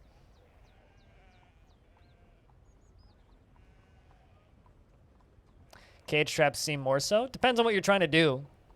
If you're trying to kill things, no, they're terrible cheese. Also, you got to remember that like a forgotten beast or a titan will just walk right over top of a trap, right? Like actually threatening land critters will just walk right over top of traps, right? I'm catching them to make them into my pets. What are my thoughts on Xenonauts? I loved Xenonauts. Looking forward to Xenonauts 2. Hope it's not shit. And my thoughts on Phoenix Point is it left me wanting. Didn't quite do it. Didn't quite do it. My main issue with Xenonauts 2 is there was a lot of things about it that just kind of left a sour taste in my mouth. Although it had some really, really, really good ideas. But yeah, Xenonauts, very good. But I would rather play Open XCOM than Xenonauts right about now. I'll be honest. I'll be honest.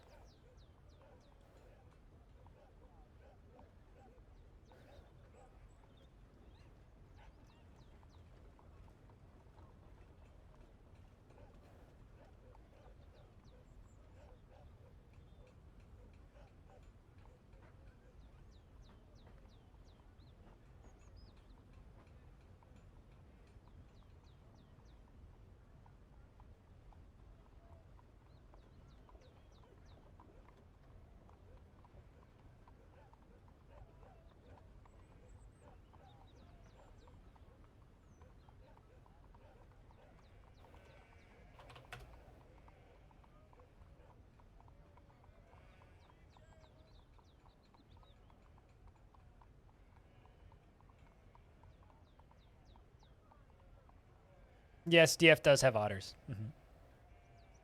It's funny, there was one time I got raided by FG right when I was starting a new fort, and the literal second I got raided by FG, a bunch of zombie otters like walked into the map. It was like a whole crowd of them. There was like 10 zombie otters, and FG was very amused by this. It's like, FG has arrived. Oh, also FG has arrived.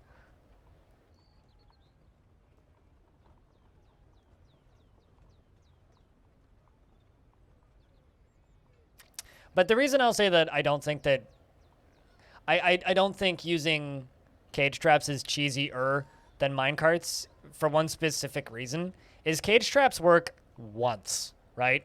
Like, you'll put a bunch of cage traps down. If you get attacked by an army of 200, you'll catch the first 5, and that's it, right? And, like, if you're completely filling up an entry area with cage traps, yeah, it's a little cheesy. But, like, in that case, it's like I have 1 cage trap, and that's it, right? So there's many ways for that creature to get over the cage trap if it wanted to, but instead it just trips into the cage trap, and then I get to expand my potential zoo in a non-combative fashion. Whereas using a minecart as defense, and this is just my personal opinion, like, you can do whatever the heck you want in the game. It's a single-player game. But for me personally, they're a method of transport, not a method of combat. So making them into shotguns, I think, is a little silly. But, you know, totally fine. Do it if you want to. All right, hold on. Just let me find the add word stories and scroll up.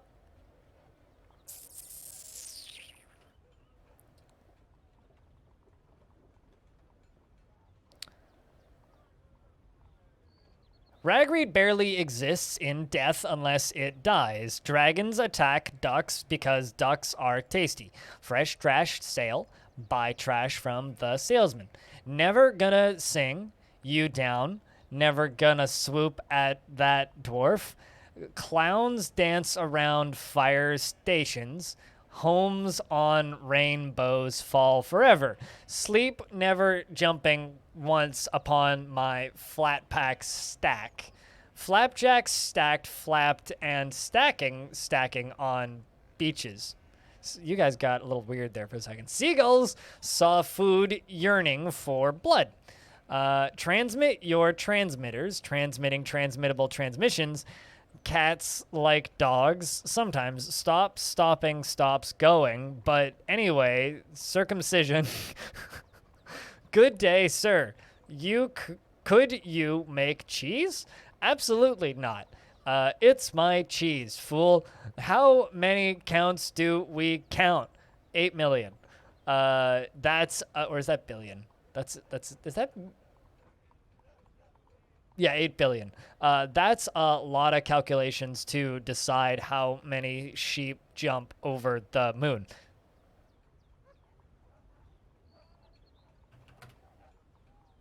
Okay, the chocolate boss is where we're at now.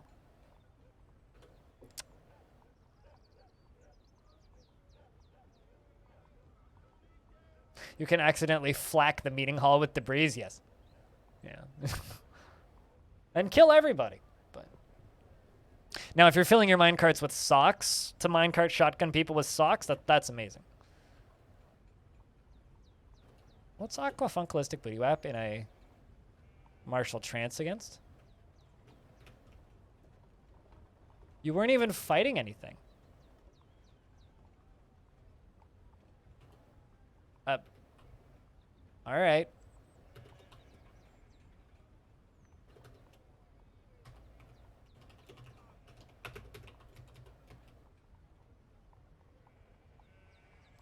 But yeah, no, I think that like there's a lot of extremely effective methods of defense, and flat cannoning your enemies with minecarts is what I consider to be cheesy. But you know, set up drawbridges and pull a lever if you really want. Go with Christ, friends. You guys got a little weird for a second. I will quote that. There you go, animal.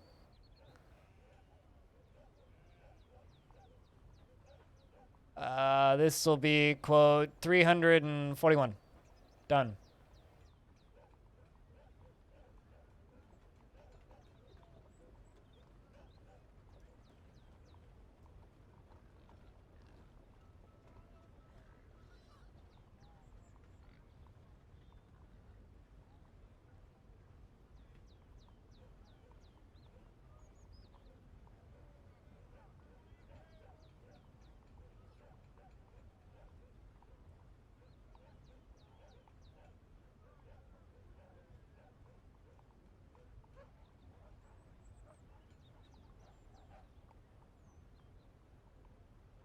A strange mood joke for your entertainment. No?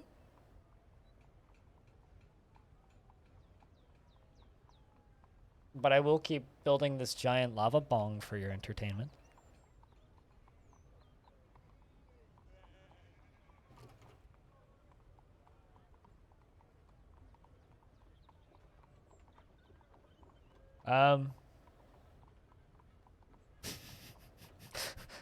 I mean, I can't say I've ever had an elephant steak, so I would say I probably wouldn't enjoy an elephant steak. Sandwich time? Alrighty. Go get your sandwich. I mean, depends on the type of rotten. Like, are we talking about just moldy cheese? Because moldy cheese is pretty great.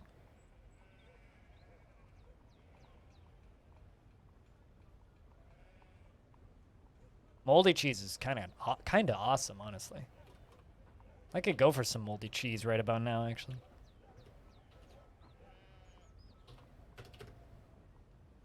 Who doesn't love a little bit of good moldy bacteria? Come on.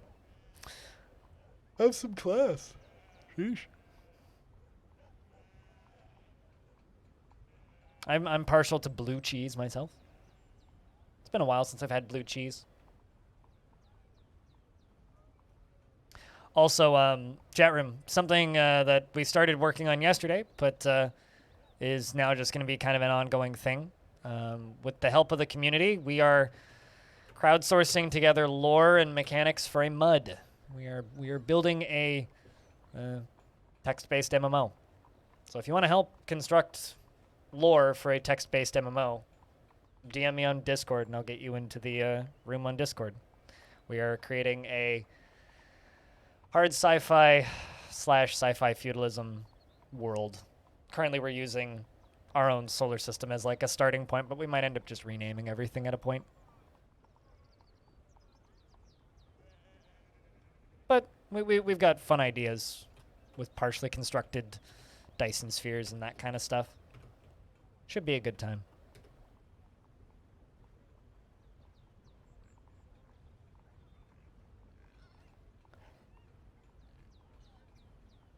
Due to logistical issues, yeah. I haven't been buying much cheese because I've tried to cut a lot of dairy out of my diet because it does weird things to my blood sugar. A buzzard stole 40 eggs? Or hen egg rows, not 40 eggs. It's like, whoa. Logistical, yeah, no, I read logical the first time, but I reread it and read it correctly the second time. Your previous dog ate $40 worth of cheese. No! It's a Christmas gift for two-tree board. They are standard apparently to make. She ate 1/10 of her weight in cheese in under 2 minutes, which was 10-ish years ago. Did the dog survive?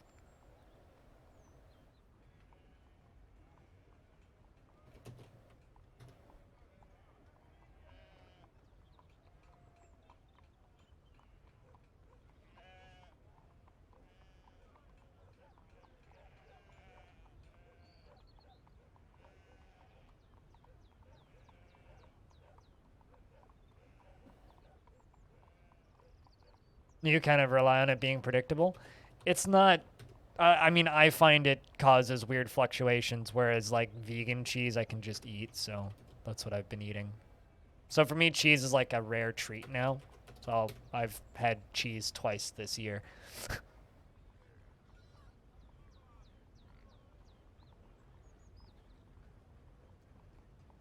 Oh, that's good. Because like that would really fuck up an older dog. It's good to hear that the dog was okay. That's my actual concern there. It's like, dog ate all of my cheese. Oh no, was the dog okay? So that's good. Good to hear that the dog was okay. No, the command is literally just ! Longdeath, and it also links to the gremlin from Air. Which, by the way, I'm shocked that you still have that website up. Was the cheese okay? Did you still eat the cheese? Oh no. That's the real. Is the cheese okay? No. Oh, no. Oh, man. Not the cheese.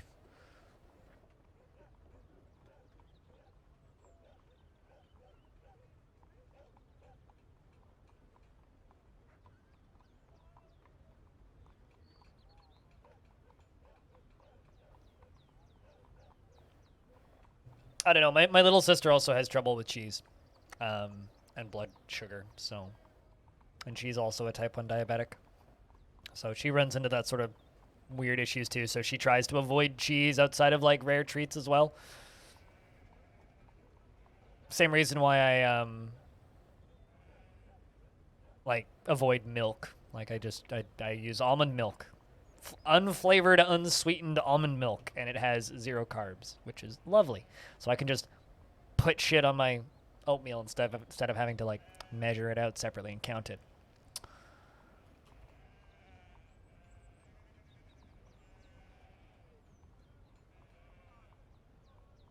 Cottage or mozzarella cheese. You make yogurt when you're feeling industrious. You should do it. Why not? Not even diarrhea? Oh, that's good to hear. Lots of people don't like almond milk. That's okay. It's okay to not like things, just don't be a dick about it.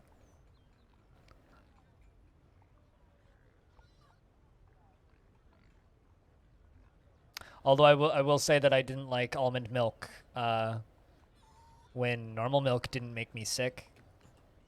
And when normal milk started making me sick, I started to really appreciate almond milk. Because it doesn't make me feel sick.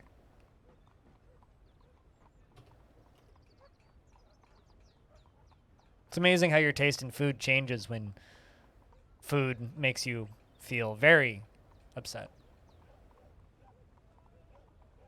Why are we all degrading the thing that makes me not feel sick?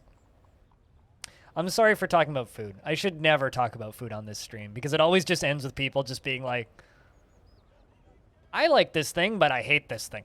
It's like, cool. Nice. Lovely.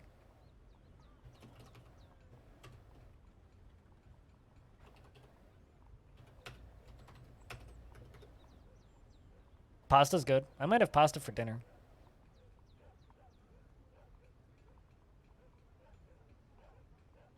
Well, if you liked food and respected me, you wouldn't do what you just did.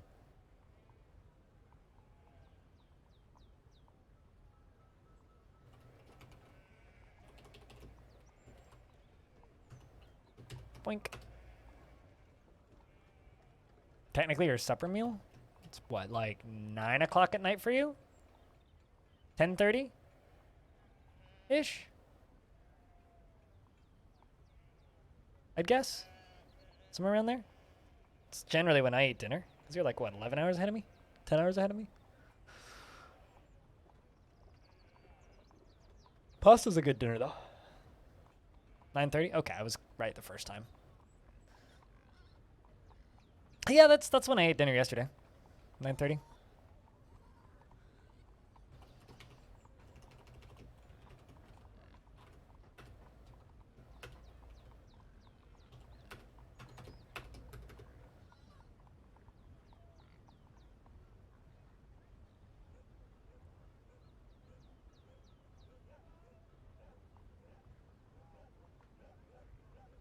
Well, you know, I'm just genuinely ecstatic that I've found foods that I can eat that I can easily carb count that don't make me feel sick.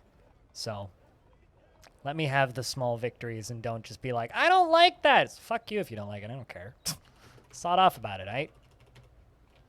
There's a bunch of buzzards stealing my shit. They're mostly taking food, so all the masterworks of stone that are being lost are literally just food. There's not much I can do about it, unfortunately.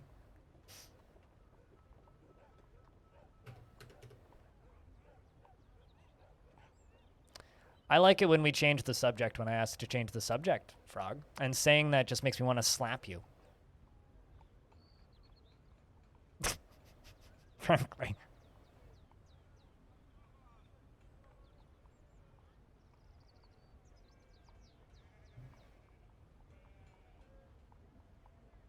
Then I could get more masterworks, or I could just, like, kill them. Like, I've set up traps to kill them, and I get them, like, 40% of the time. But, like, there's only so much I can do. When you have an open pit fortress like this, unless you just constantly have archers stationed everywhere, which I did for a bit and then stopped, I just don't care. Like, they can just take them. Like, they're just fucking meals. We'll make more of them. It's not going to bother the dwarf. They'll get a little bit annoyed, but the dwarves don't care.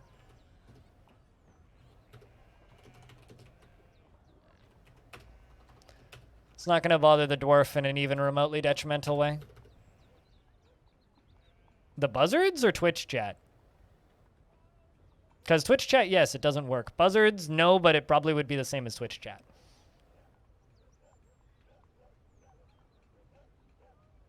How long until I expect it to be done? Depends on how quickly I try and do it. I could get it done today if I wanted to. Renshaki! Thanks for the 10 months. Fuck yeah. That's getting close to a year. Cheers, friend. Enjoy the stupid skulls. And the dwarfs.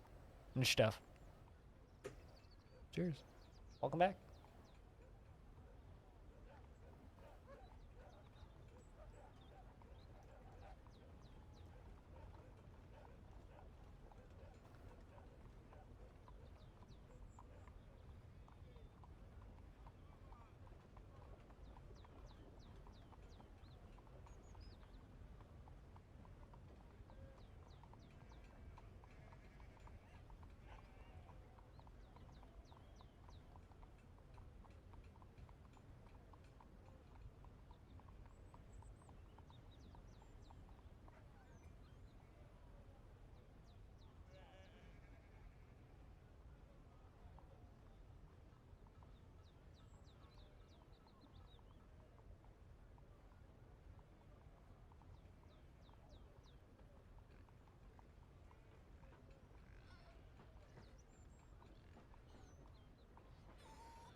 Got distracted by something for a second there. Too many emotes? Yeah, there's lots of emotes. 2, not 2. English language sucks. It's 2, not 2 or 2. Not to be confused with 2.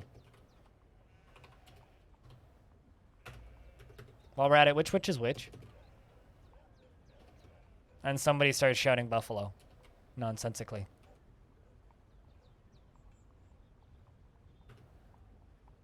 Why do I need glass walls underground? For consistency.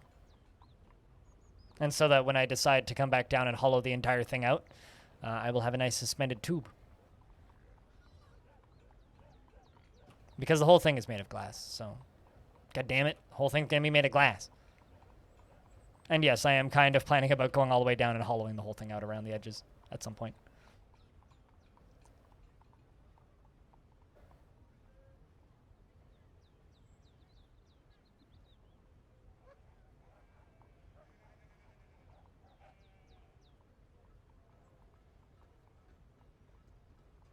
Man, streamer is hungry today.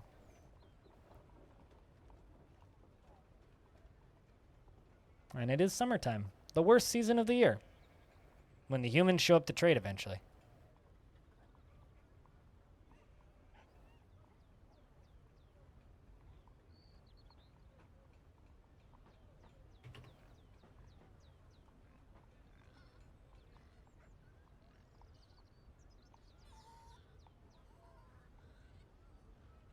Does anybody know why Half-Life 2 is trending on Steam right now? An abnormally large number of people are playing Half-Life 2 currently. 5,000 to be specific. Is there like a big mod or something that came out? Yeah, actually they just hit their all-time peak. Players on Steam, 14,000. At least since stat tracking became a thing on Steam. Which started in 2012, but like... Yeah, but no, that's Black Mesa. Why would that affect Half-Life 2? And why would that affect Half-Life 2 today? Like, yesterday there was like 700 to 1,000 people playing Half-Life 2. Like, at 9 a.m. today when I started my stream, there was 14,000. What the fuck just happened? Did like a new mod just... Like, the game's not on sale or anything. Did a new mod just come out? Did like an overhaul mod or something? Weird.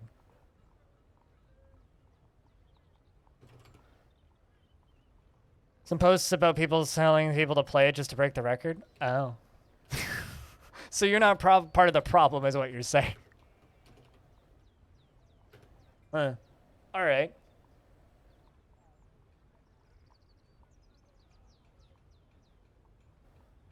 All right. Well, I mean, this makes a lot of sense. You don't even own Half-Life 2, hey Magna. I mean, supposedly. I mean, to be fair, they did it. I mean, look, check out this graph. Hold on, I'll pop it back up. They definitely did it. Like, this is the all-time player graph for Half-Life. Like, their previous peak player count was like maybe 3,000. Yeah, maybe 3,000. 2,000 even. 2,400? Yeah, it seems roughly like 2,400-ish. But like 14,000. Some foul sorcery indeed.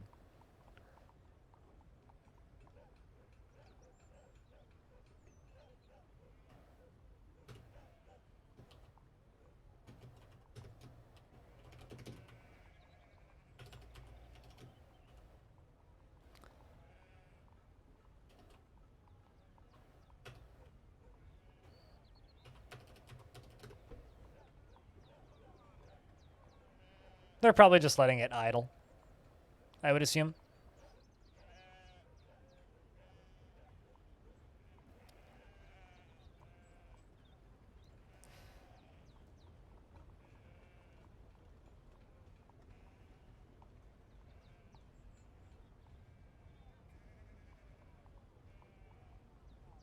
Name has been elected... What does name has been elected to the position of Ash in the Holy Doctrine? Sounds like... Was it a purple pop-up? Like a big full-screen pop-up, Darren? Because that sounds like somebody at a local hillocks or fort close by. That's part of your faction. Some religious leader died and someone else was elected into that role. That's probably what happened. Which means it's minor and doesn't really affect your fort, but it's some neat flavor text and lore. Yeah, then that's probably what it was. It doesn't really affect you unless it's your dwarf or one of your dwarves. Then it may affect you, but if it's not one of your dwarves, then yeah, you're fine.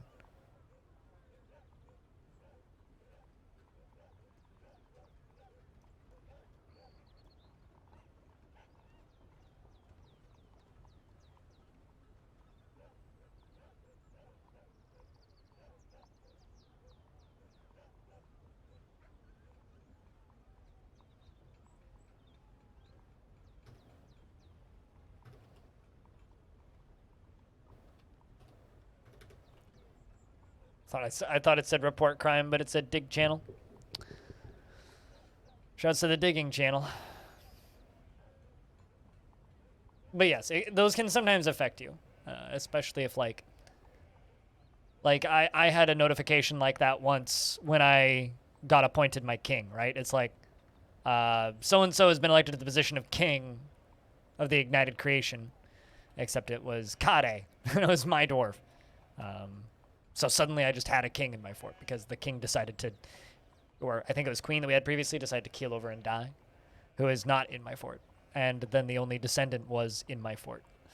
So sometimes they can be important, but unless it's one of your dwarves, like, you don't need to worry about it. And the human royal treasurer has arrived.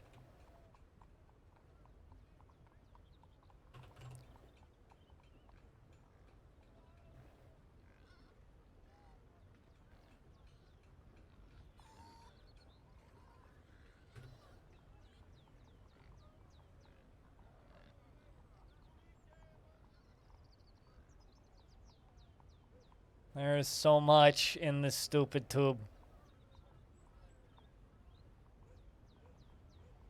We're going to be able to do a lot with this once we have lava up top, though.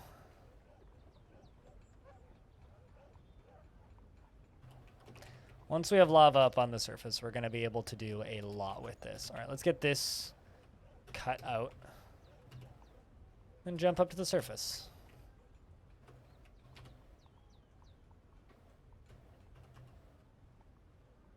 Give them all of our crappy clothing. These all yellow sandbags. Yeah, let's do that. Sell all the toys.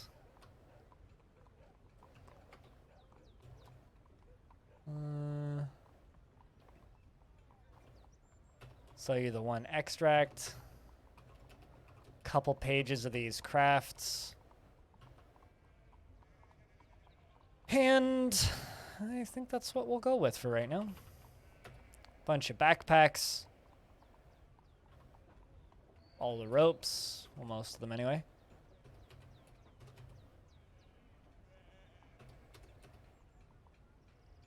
So I don't want to sell all the crutches or all the splints. Just most of them. And then all of the doors get redirected to working on this. More or less.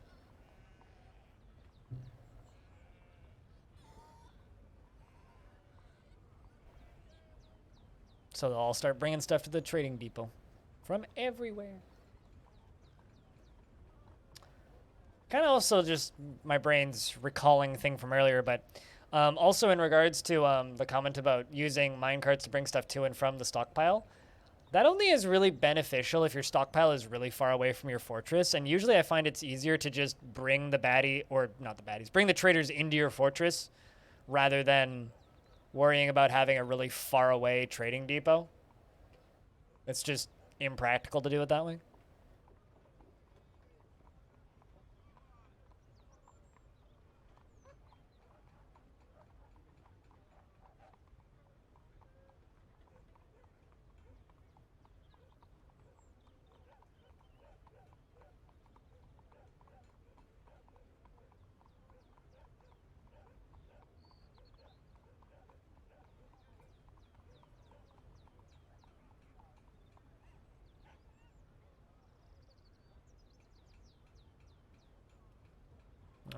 Now the rest of the humans have arrived to trade. And I was following the wrong one. Let's follow that yak as they walk down and in.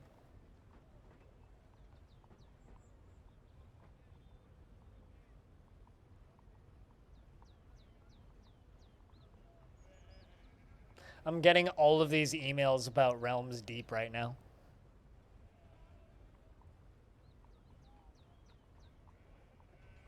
Which is kind of not weird, but it's just weird to suddenly be getting a ton of emails about a thing that I've known about for a week now.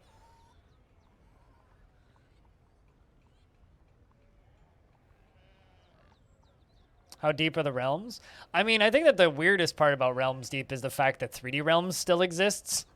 Like, I keep forgetting that 3D Realms still exists, and then I keep getting informed that 3D Realms still exists, and I'm always like, oh, right, okay. Yeah, that's a... They made video games once, I think, right? 3D Realms made video games once? That I think. I guess they've started again. It's just like Micropose Pros has started making video games again, which is weird. Or somebody bought the name, I guess, and is publishing games again. Anyway, Gon says, on behalf of the Merchants Guild, let me extend my greetings to your people. There is much to discuss. The world is the same as ever. What requests do you have of our merchants? All of this stuff. You know, I've been thinking about this kind of on and off since the stream started. The person who says I'm insufferable in the YouTube comments. I think they think I'm insufferable, but they're also so desperate for Dwarf Fortress content that they have no better option. So, they're stuck with me. Again, on behalf of the Merchants Guild, let me bid farewell to you and your stout dwarves.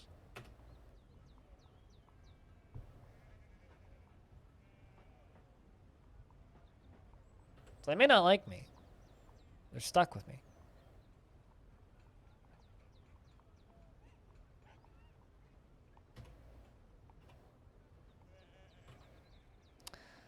It's a lot of sandbags I'm selling. It's actually kind of a problem I'm running into. I've got way more bags than I know what to really do with. Because the humans keep bringing me bags. So. Yay, Abe's no longer stressed. Alright, let's set that squad away from training. Which, when did I have... Oh, there you are.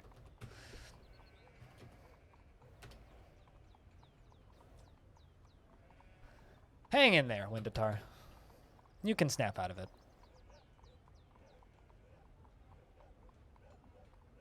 I'm just waiting for this game to go on sale.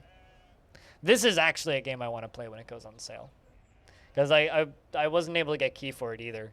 This is a Microprose published game. But if I can get this game, like, I don't know, 15% off, I'll pick it up. Because I kind of missed the launch sale. It just looks so cool. Like, I love this game's style. Even though supposedly it's a bit style over substance, but... I just want to fly giant airships around and blow shit up. Just looks like fun. I want to see flashy lights.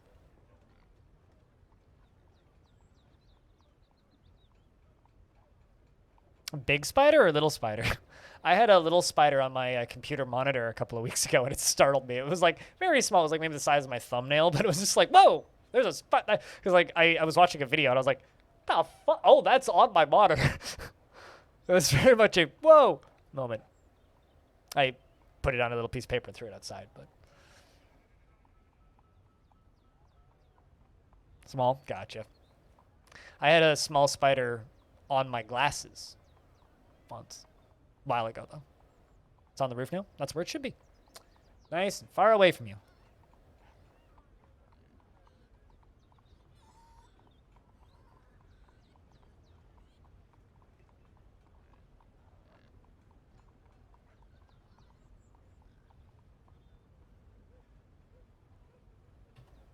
What the heck are you carrying? It's such a weird color. It'd help if I had my... Oh, a Kimberlite crown. That makes sense. I was like, what the heck is that? It looks so weird.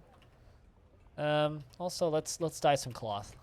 Get my dyers over there and dye some cloth. So I was given some emerald dye by the humans.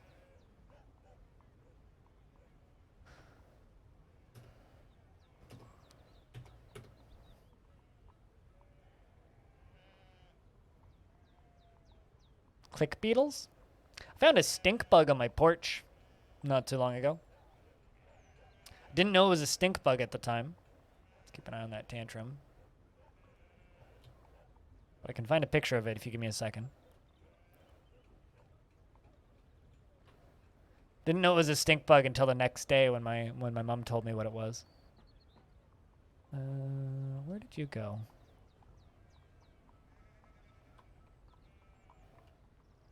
Oh, you're already done your tantrum. That's good. No crimes? Don't look like it. All right. Let me find a picture of that stink bug. Yeah, they've been studying plants as surgical models for a while, and it's very much a confuse.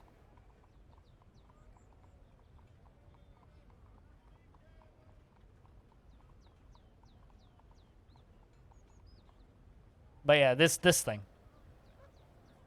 Isn't it weird looking? Apparently they eat aphids.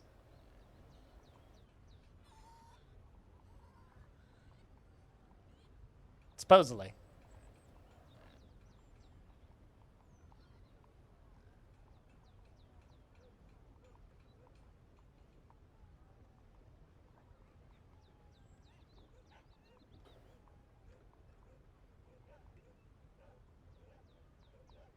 Can I have a question? Ask a question, chat. I want to pick your minds about something. You know the term VTuber? Maybe I'm old, but when I hear the word tuber, I think about getting on an inner tube that, you know, you'd pull out of a tire and going down a creek on it.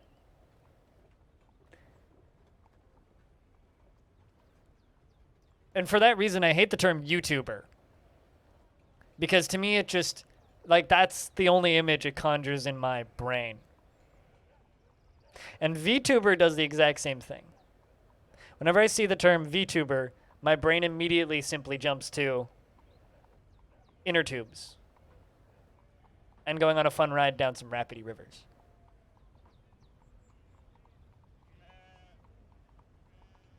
So I'm not the only person? Because that's literally all that I'm asking. It's like, one, am I the only person who thinks that? And two, does that make YouTube seem really stupid?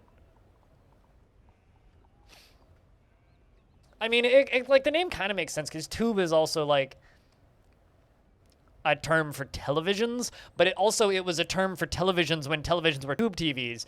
So it's like an outdated term now because TVs are no longer tube TVs and haven't been for quite some time. In fact, the vast majority of the TV that I watch is on my phone and not even on a television. Rip CRTs? Nah. No one actually misses those big, heavy pieces of shit. No, I'm sure plenty of people do. But, like, seriously, I don't know. It's just, like, that's something that just perplexes me. It's like, why did they... That is such a poor naming scheme on behalf of YouTube.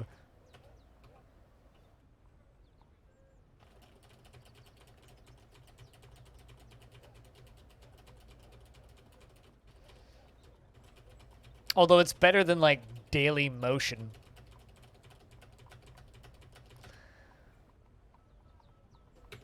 I'm going to make a series of videos of me tubing down rivers, and I'm going to call it MeTube. You flick? No, don't ever do that. Ucast, much better. Although Smashcast happened, and we know how that went. Or do you? One of your dwarves is currently both focused and unconscious. I mean, I'm very focused when I'm unconscious. Yeah. Very focused on not focusing on anything. You do not know Smashcast? It's a Twitch competitor. There's also a Twitch competitor called Caffeine. Caffeine.tv, I think.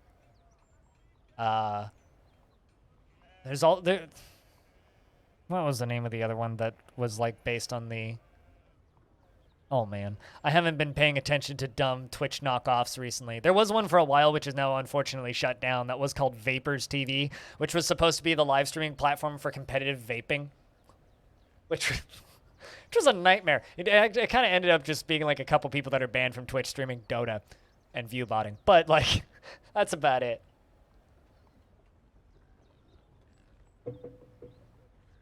Competitive vaping.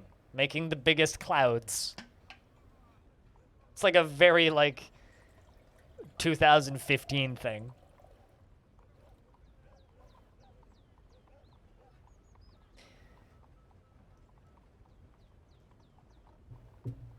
Yeah, and they offered me $600 a month to stream on their platform, but I can't remember the name of it. I'd have to go digging for it. Audio. Hold on. Give me a second. I'll go digging.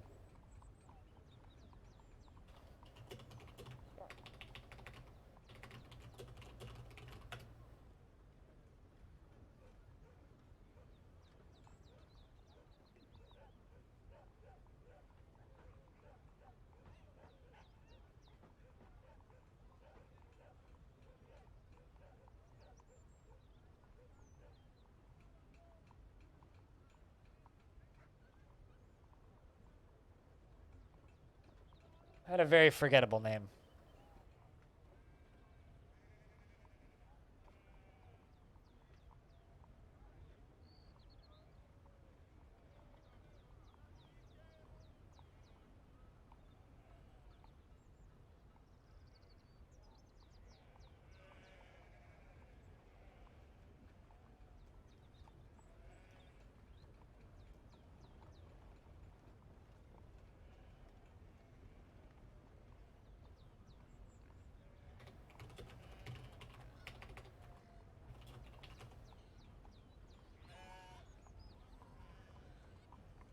Ah, Trovo.live. That was the name of it. Which actually, like, recruited a few pretty big Twitch people that are no longer Twitch people, I guess.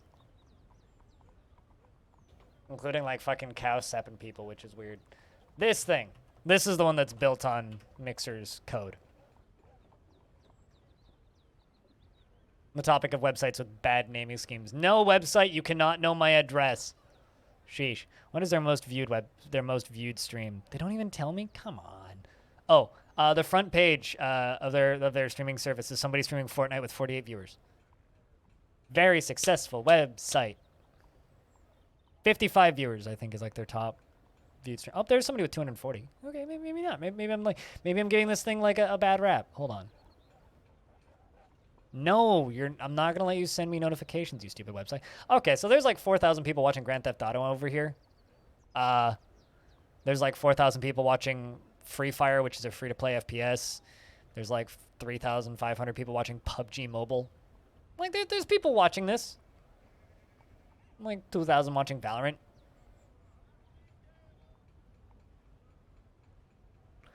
Schadenfreude. I mean, speaking of Schadenfreude,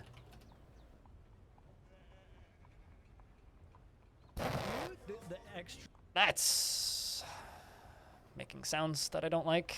I mean, this still exists. This website looks a lot more professional than the last time I looked at it.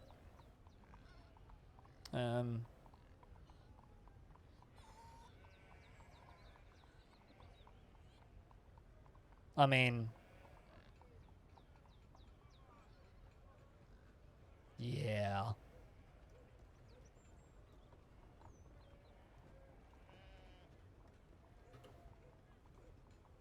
But yeah, I think that's called Schadenfreude, is when you watch something because you know it's going to fail for your own entertainment.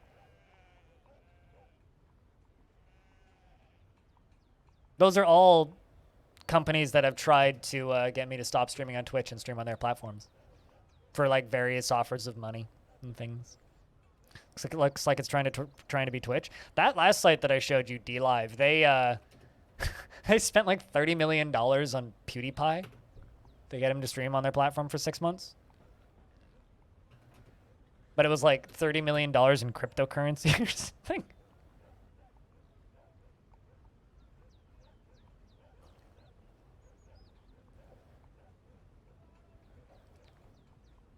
Define karmacally. I'm not sure I understand the definition of what you just said, Frog. No. DLive is pretty new. DLive popped up in around 2017. It's built entirely on cryptocurrency. Quite literally. Using the website produces more of their cryptocurrency, which is called lemons. And then I think that's what it's called. Anyway, You earn the cryptocurrency by watching streams, and then you cheer it at the streamers, and then the streamers can sell the cryptocurrency back to the website to get money, or they can just hoard it hoping the value goes up. Whoa, whoa, whoa, whoa, whoa, whoa, whoa, whoa. The scholar Windatar has become the student of the sage trees. So hold on a second. Windatar is constantly tantruming and going batshit, and now you're the student of the king's girlfriend. Cool. And now you're Cyrolac is discussing art, obviously. Great, Windatar. Excellent. Sounds like a money laundering scheme. I mean, every cryptocurrency thing sounds like a money laundering scheme if you think about it too hard, let's be honest. Find me a cryptocurrency-based company that doesn't sound like a money laundering scheme. You should think she's a rebel. I've been discussing plants as surgical models, and it makes me very anxious. Yeah, that's fair. I would be too. You're gonna cut me open like what? Ustream, I think is what you're thinking of. Ustream got sold to IBM, I think? Didn't IBM? Am I making that up? But I think you're thinking of Ustream audio. There was also Blog TV, was another one. There's also Blog TV Live.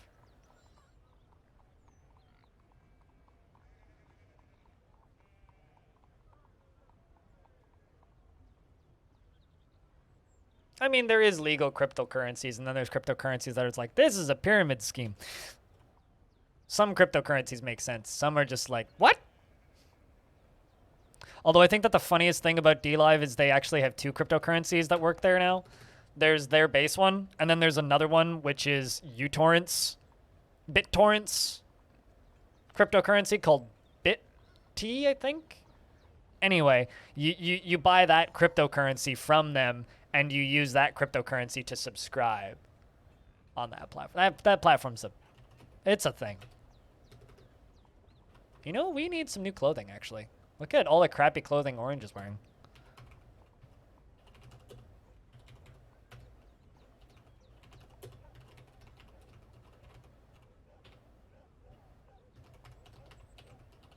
So let's finish trading. And then we will make a round of clothing for everybody. Because these dwarves need new clothes.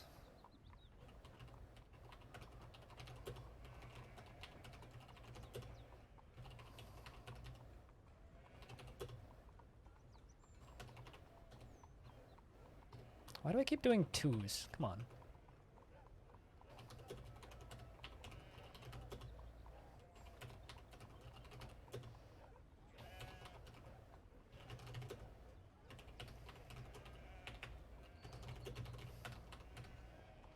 There we go.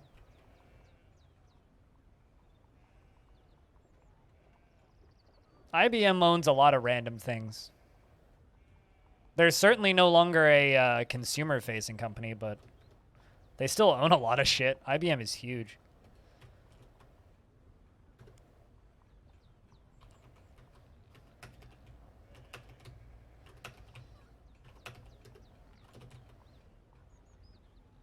And you're dyeing cloth. Excellent. So we're dyeing cloth, we're making more cloth, and we're going to do this. Have a good day, Bastet. Safe travels. But yeah, hold on. Now I want to know, does Smashcast still exist? For a brief period of time, I knew someone who was trying to,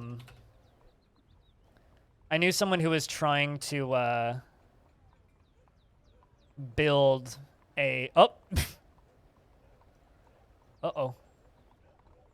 Apparently there's a Incredible Hulk podcast called Smashcast. Doubtful. Okay, Azubu's acquisition of Hitbox, because Hitbox was a streaming platform, was announced in 2017. At the time they announced they were to launch new platforms focused on optimizing mobile user experience and monetization technologies. Okay, so Smashcast no longer exists. According to the Wayback Machine, Smashcast.tv was successfully loaded on November 16th, 2020, but failed to load after all attempts after November 28th, 2020. So it went away. November 28th, 2020. So yeah, Smashcast is dead. They also offered me money to stream on there at one point. Not much, though. An upsettingly low amount of money to stream on there. But yeah, I've been offered money from Smashcast, not Hitbox, oddly enough. I wasn't big enough when Hitbox was a thing. Smashcast, DLive, and I didn't get offered any money by Facebook, though. Facebook is the one that's offered people like big amounts of money to stream. And I've also been offered money by Trovolo. Trovolo? I think these humans are going to have to deal with the fucking Etten. The Etten Emizashipa has come, a giant humanoid monster with 2 heads. And it is naked once again.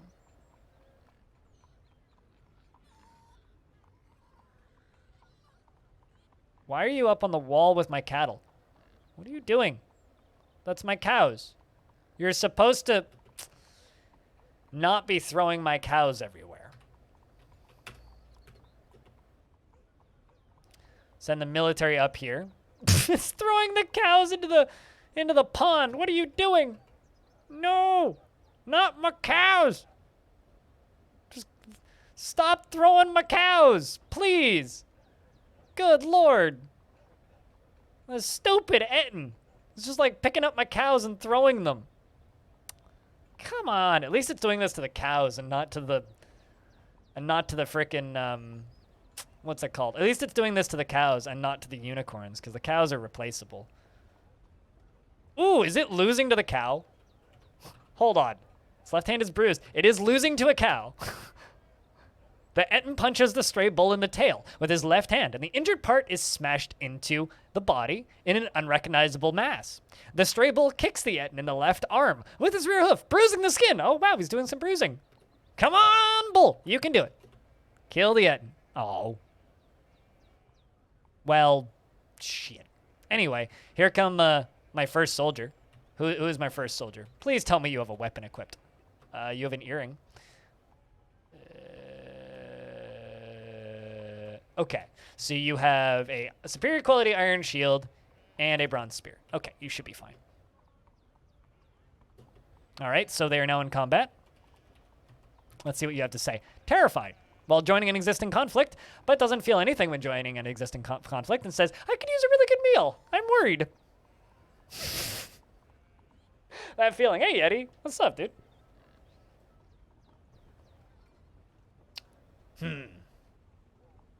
Throwing them by their tongue, yeah, it's horrendous. It's a terrifying moment. The elf, or not elf, the dwarf appears to be stabbing this Etten. I saw an E and my brain went to elf. The dwarf is stabbing the Etten, and the Etten says, I've been injured badly. There is no hope. The spearmaster stabs the Etten in the lower body with his spear, tearing the muscle and tearing the lower spine's nervous tissue. A tendon in the lower spine has been torn. The woodcrafter punches the Etten in the left upper arm with his left hand, bruising the muscle. The Etten misses the spearmaster twice, in fact. The woodcrafter punches the Etten in the right lower arm with his left hand, bruising the muscle, and the force pulls the elbow. Man, that's brutal. Also, there's Sethados is joining in, so shout out to Sethados. And they keep beating on the thing. Keep beating on the thing. Woodcrafter scratches the Etten in the left head, tearing the fat and bruising the muscle. Spearmaster stabs the Etten in the lower body with his spear. He's also, like, repeatedly stabbing him with the spear, getting it stuck, and then pulling it out, which is brutal. And we'll just let the game run, and there goes the Etten. Chat, can I get some major Fs for all of my poor fucking cows that just got, you know, like, horribly shit kicked out of them? Let's see how Corvius Swade's doing. Also, I like how Corvius Swade has a notable kill, and it's a fucking named Wolverine. Why was there a named Wolverine? Also, did Sethados get that kill? Really? Not even in the military, and got the kill, I think. I mean, satisfied at work. Yep. Killed Night Steals, the adorable Saffron, the Etten.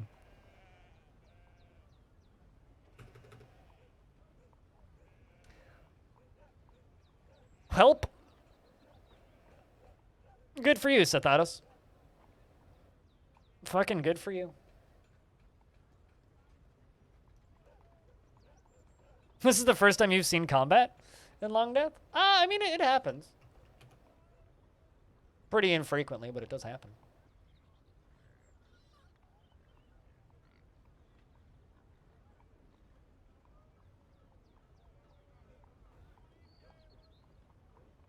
So roughly an hour until we're going to do till we switch to Longdeath, or from Longdeath to Jupiter Hell to do a dev stream. But I need to DM Epion in a minute and make sure that's still confirmed. But anyway, how you been, Yeti? What do I owe this honor? Having a Yeti in my chat. Adorable. There you are. Make a statue of it. Put it where it died. That Etten deserves that much of an honor.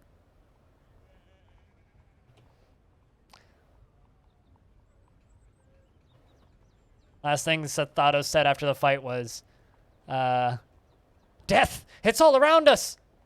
This is truly horrifying. Can it all end so quickly? Begone fear! I finished up some work. And that was satisfying. Lurking around lately? Well, what brings you to my neck of the woods for lurking around? You've kind of inspired me, by the way. I really want to play Open XCOM. It's partially your fault. It's you and Smalf have been... I watch play Open XCOM late at night, and it's like, I want to play this, but the problem... Like, you probably feel this a little bit, because you play similar levels of depth games that I do, where it's just like, I have a billion games. Like, literally a billion games. And every single one of them I could play for 1,000 hours.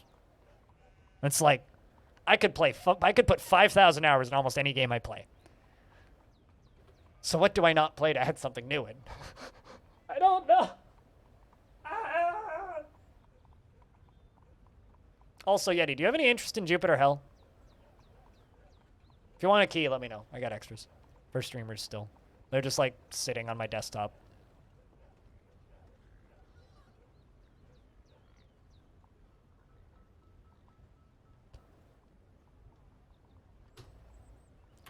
It's going to take him a little while to actually make that statue, though.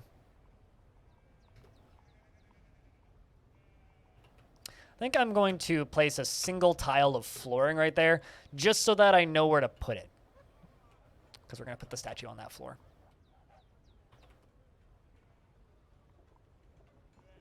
Maybe. Maybe. But you know, the game that I put the most time into off stream recently? Definitely the most me game. I've put like 2 hours into this off stream. This is weird, me actually playing a game off stream.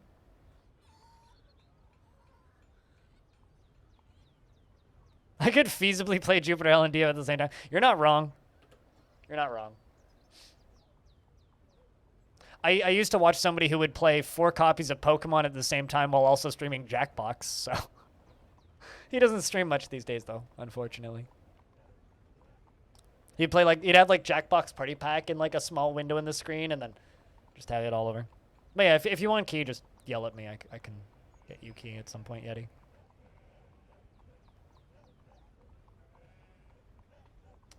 Since you set the dwarves to a task and you're there for a few turns, flip back. Yeah, I probably could. I could easily play like a roguelike while playing Dwarf Fortress. And honestly, I probably would do that, but I think I'd rather set the dwarves to do a task and then talk to chat for a bit. You know? Well, if you guys don't know Yeti does a lot of stuff on YouTube and plays a lot of games like XCOM. So you should go give Yeti a follow. Yeti came from the hellfire of RimWorld and came out the other end alive, like so few didn't.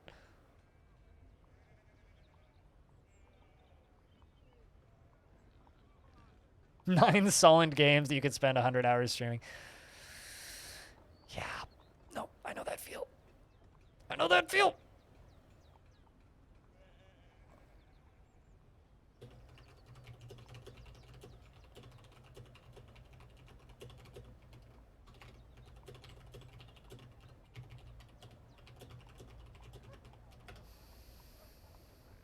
Folks keep trying to pull you back in. Just say no. It's the first step to success. I mean, I'm over here just trying to get everybody to play roguelikes and Dwarf Fortress, so you know. Although, to be totally honest, I don't actually want everybody to play them, because then there'd be too much competition and I'd get drowned. But I would like some other people, because it gets kind of lonely over here sometimes. But who knows? Maybe I'll join you in Open XCOM at some point. Rogue or Brogue in between events. Actually, what I would really like to do, I really want to play this. I really, really, really want to play this. I played the demo for it, and the demo for it's great, but it's basically like Snake versus this evil dude. So you have to find the key and you have to get to the exit. And if this dude gets the exit before you do, then you lose. And every single one of the, air quotes, friends that you gather, which are the AI that just wander around the dungeon, every single one of the friends that you gather follow you and give you abilities that are activatable to slow down the, air quotes, rogue. And every floor, the rogue that's chasing you gets a level and he gets a new ability. So it'll be like, oh, he gets haste for the first 10 turns, or various other things, and it's really, really funny. It's like not the most complex dungeon crawler for sure, but like I'm very much looking forward to that thing releasing. I'm gonna play a bit of that. Yeah, I believe that. The IDT with the team to create a more welcoming community to get folks interested. I mean, I'd be super interested in playing that game, but I'll admit it is kind of the, I know I'm not particularly great at XCOM. Being tryhard, I mean, I would probably just ban everybody. That's genuinely probably what I would do, is I would just play, have fun, and ban everybody who stopped me from having fun. Which is, you know, maybe not the best way of doing things, but that's what I would do, because that's how I stay sane. But, I mean, on the topic of video games that take a lifetime, then there's me, where as of a couple of days ago, me and my community are, and also this is open to anybody who wants to join in and help, we are prototyping lore for a MUD. Because who doesn't want to build a text-based MMO in 2021? Who doesn't want to do that? What could possibly go wrong? So we're working on a brand new open source MMO, because that's going to end well. You're actually kind of garbage at strategy games, but you actually really like playing them, and XCOM is very intriguing to you. I mean, XCOM is intriguing and great and a lot of fun, but it's also one of those franchises where people can be absolute dicks about it. It's sort of like trying to stream an RTS game. Like, it's very easy for the audience to just be absolute dicks about it. Hi, K Bailey, what's up? Oh shit! Cat in Box is animated now? I didn't see that. What's that called? Cat on Heart? Neat. I like it. I like it.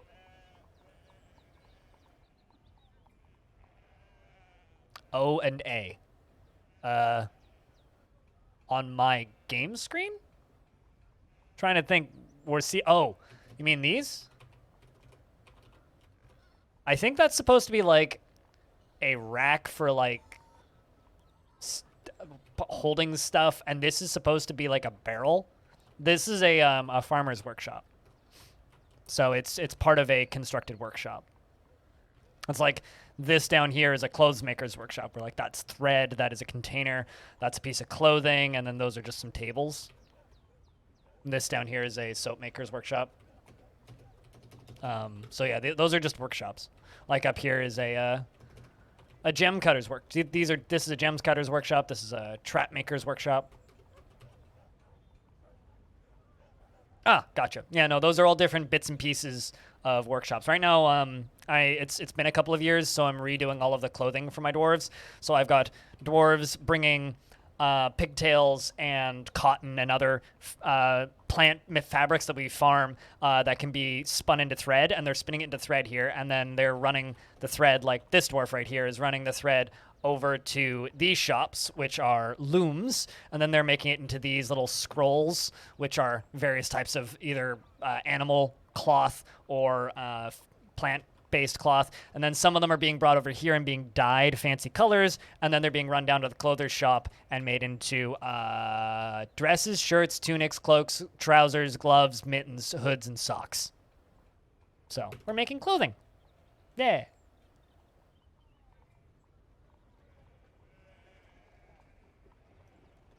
So yeah, that's what we're doing.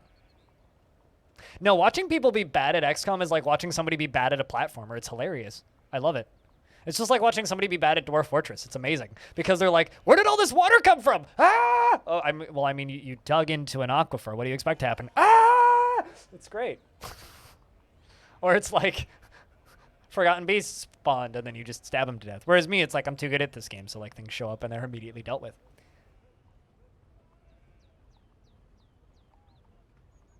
Watching people be really good at XCOM is like watching somebody camp in a roguelike. It's like, But in 45 minutes here, we're going to be swapping games probably. I'm just going to confirm with Epion.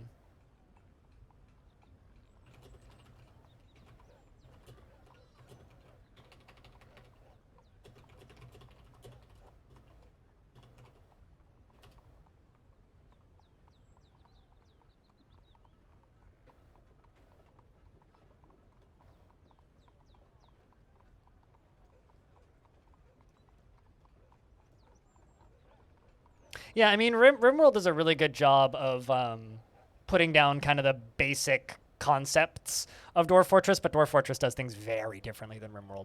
RimWorld simplified a lot of things and also kind of removed most of what I find interesting about this game. Because you watch RimWorld streamers, actually.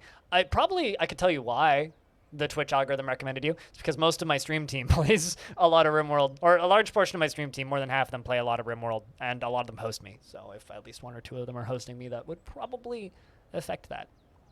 Lorbam! The merchant has given birth to a brand new baby girl. Does anybody want to be a brand new baby girl in Z Fortress? This is open to anybody. Just ask nicely. Assuming you don't already have a dwarf in the fort. No doubles.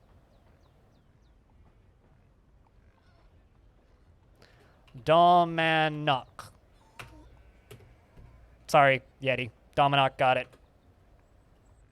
It's the first one that I see. She is the daughter of Lorbam and caveman crafting. Yeah, right? It's very stressful. She was born today, which makes her very young indeed. Her hair is clean-shaven and her somewhat tall ears are flattened. Her hair is ecru, and her skin is sandy taupe. Her eyes are cobalt. She likes pyrolusite, electrum, lace ogate, crystal glass, giant impala tooth, earrings, and guinea fowls for their social nature. She personally values self-control and doesn't really see the point in working hard. Dreams of crafting a masterwork someday. Sometimes can act without deliberation and is moved by art and natural beauty. She is troubled by this as she dislikes the natural world. And she is a friendly individual and doesn't tend to hold on to grievances. She tends to make a small mess with her own possessions and doesn't handle stress well. Needs alcohol to get through the working day and doesn't mind being outdoors at least for a time. Well, let's jump up to Mom. And, you can be Mom. She is 143 years old, born on the 25th of Malachite in the year 148. She has a square chin, and her somewhat narrow cobalt eyes have large irises. Her straight hair is dry, and her very long hair is neatly combed. Her nose bridge is concave, and her sandy taupe skin is extremely wrinkled. And her small lobed ears are broad, and her hair is white mixed with gray. She feels adoration after giving birth to a girl, and she is blissful after becoming a parent. She has a complicated thought process. She personally believes the idea of war is utterly repellent and would have peace at all costs after giving birth to a boy in 276, and would have the world operate in complete harmony without the least bit of strife or disorder, and views tranquility as one of the highest ideals. Believes that it would be a fine thing if all time were leisure time, and sees family as one of the most important things in life. Believes that there is little better in life than a good party, and thinks that there is something deeply wrong with people that persevere through adversity. Greatly respects those who observe decorum and maintain their dignity. and has a negative view of those who exercise power over others and doesn't really value skills related to fighting. Dreams of raising a family, and this dream was realized. She's always in love with somebody and easily develops positive feelings. She often feels filled with joy and is truly fulfilled by assisting those in need. She rarely develops negative feelings towards things, and she has a strong sense of duty. I like this dwarf. And she is always tense and jittery, and she often feels discouraged. She tends to be a little wasteful when working on projects and often acts with compassion, tends to consider what others think of her, and she is moved by art and natural beauty. She is troubled by this since she dislikes the natural world and generally acts with a narrow focus on the current activity. Tends to be passive in discussions and only occasionally overindulges. When she is nervous, wait, hold on a second. I lost the spot. I lost the line. She tends to be passive in discussions and occasionally overindulges when she is nervous. And she never allows pauses to occur in conversation. Needs alcohol to get through the working day.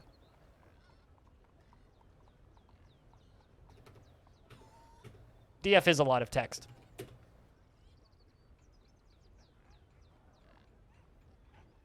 What, in Dwarf Fortress, Getty? Yeah, you can spend a lot of time. Also, now you get to carry baby around for a bit. So, red dwarf is baby, white dwarf is you. So, white dwarf is mom, red dwarf is baby. Baby don't do much for a year, and then baby gets dropped into a bucket of alcohol, and it'll be fine. That's a really like level-headed dwarf, actually. Frankly, like I'm kind of shocked about how level-headed that dwarf is. Well, I mean, you see, male baby dwarves are born with full-on beards, and usually with their hair already combed, and the only thing that they need in life is alcohol. Literally, like I don't even think baby dwarves eat. They just they drink alcohol, and meanwhile, Windatar is throwing a tantrum and toppling things over. Thanks, Windatar. You are very, very, very, very, very helpful. Fortunately, it means everybody's going to go report the crime, and hopefully we can put you in prison again.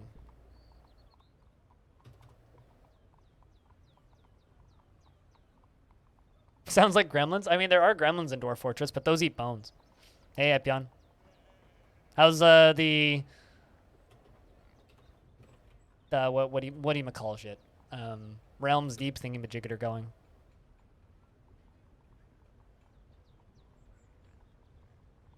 Yep. Well, actually, it's not totally true that they will die without alcohol in the game. They will live off of water. But it's sort of like the equivalent of telling a human that, yeah, you can eat and drink. You can drink piss and eat sand. They're not exactly thrilled about it, and they will kind of go insane after a little bit. All right, so I've given Windatar a new sentence. Let's see what the dwarves give him. A beating. It's not very effective. Come on. Put him in prison. That's all I want you to, I just want you to put this damn dwarf into prison who's still starting fist fights, so this is going to go well.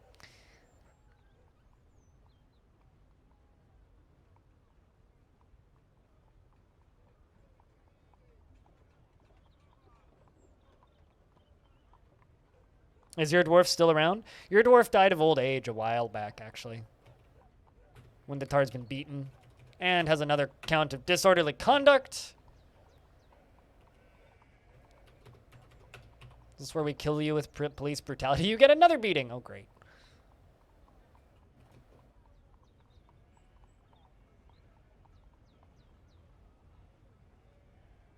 Putting them in prison will. Yeah. It's okay. Well, this dwarf's getting put into the hospital for right now, which is kind of important. This particular fortress has 51, but this is not your normal fortress. A normal dwarven fortress probably has about 150 to 200. This fortress, I am focusing very closely on a small group of dwarves to try and keep the fortress alive for 1,000 years in-game, to try and beat the world record. So, what do you mean by people were typing the name way earlier than the title appeared? Like in the chat? There's a world record. The oldest heavily documented fort is Archcrystal, which was made by a user on the forums named Sathados, who actually has a dwarf in this fort and is I would say a regular in the stream.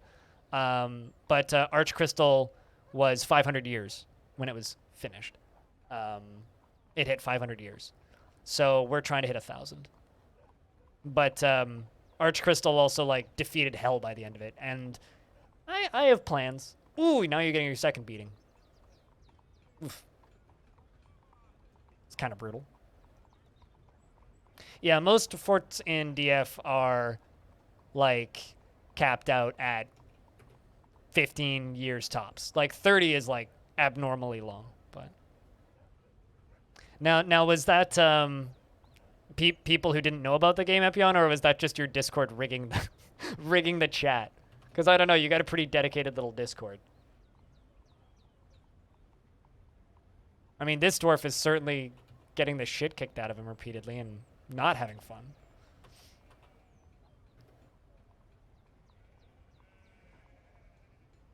Just curious if he's gonna die. Oh, also, this is a big deal. We've hit 10,000 dead. Meaning by the end of Longdeath, I predict we'll have about 5,000 dead? Or, sorry, 50,000 dead, not 5,000. 50,000.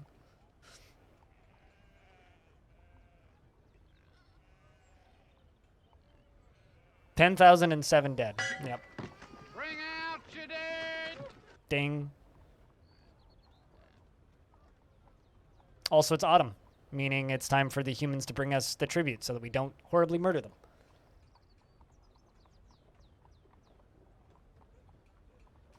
But yeah, no, before we do the stream, Epion, I need to eat some food and shut off all my alerts because I don't really want chat just booing me while I'm talking to you. Rip the Etten and then some, yeah. Rip the Etten and then some. And all my cows that the Etten killed. I mean, come on. Woohoo!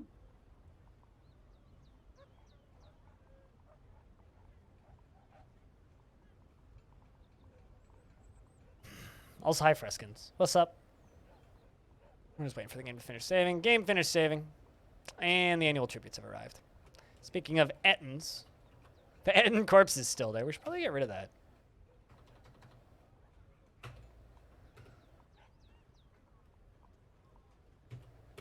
Let's get that dumped.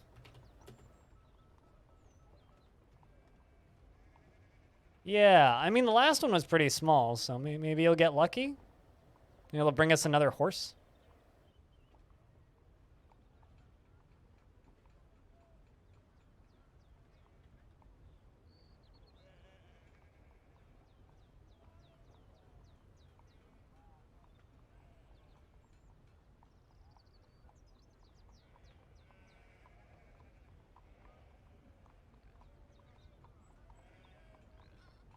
Have a good night's sleep, animal.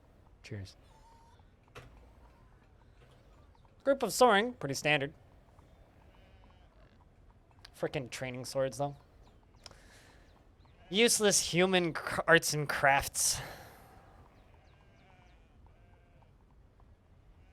What if they make up for it with the first 3-page tribute? Yeah, about that.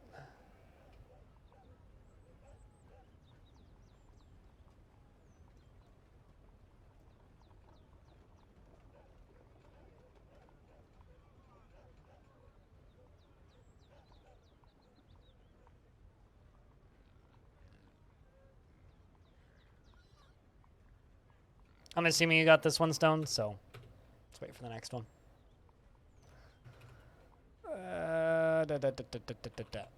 There we go.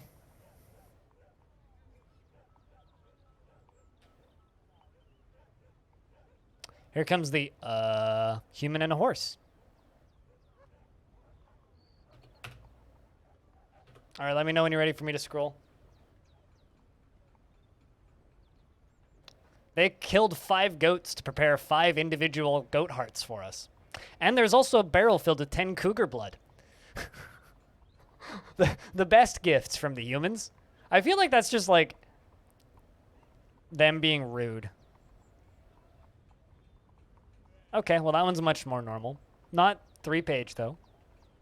Still like 2. Could have been a lot worse.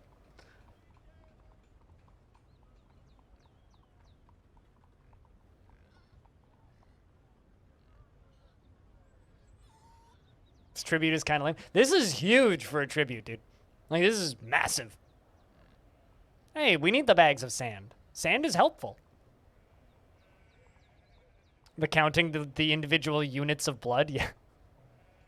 I still want to know how many, like, how many mosquitoes do you need to kill to fill up a blood with mosquito bits? Like, that's something that, like, I genuinely want to know. It's like, how much effort do they have to put into squishing mosquitoes to give me a barrel of mosquito blood? Because they've done that. Yeah, exactly. It's like, a barrel of ant brains. It's like, okay. First, how to extract ant brain?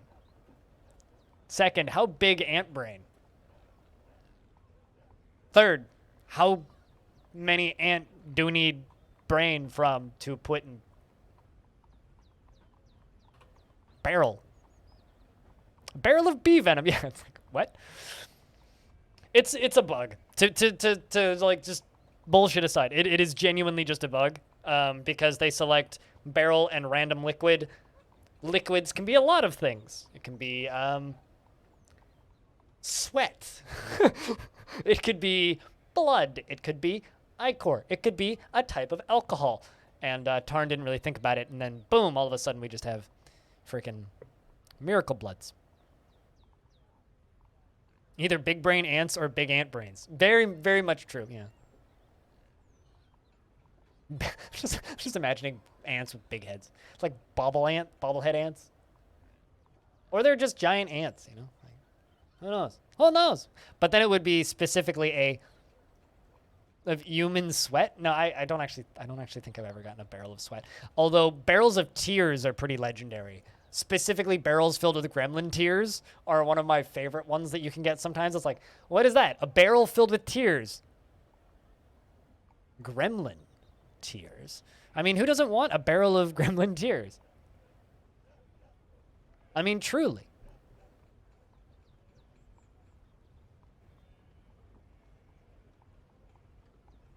Only Florida mosquitoes. Only Florida mosquitoes are big enough to be turned into, you know, soup.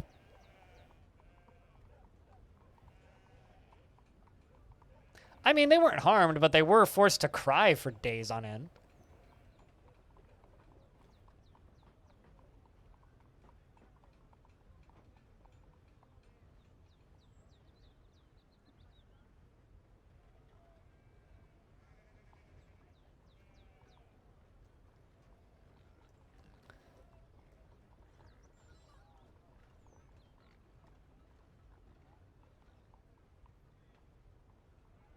What? Yeah, it's not that it's like that they're not hurting the gremlin. The gremlin's just really sad. Like, they didn't hurt the gremlin. Okay, I have a question. A Wolverine walks onto the map. I get a combat notification from the Wolverine. The Wolverine has become enraged. The Wolverine is no longer enraged. Isn't this just like normal Wolverine things doing normal Wolverine things? Do you really need to give me a notification about that game? Like, do they really? Do you really have to give me a notification about that one? Also, where's Windatar at? Nope, didn't die. Cool.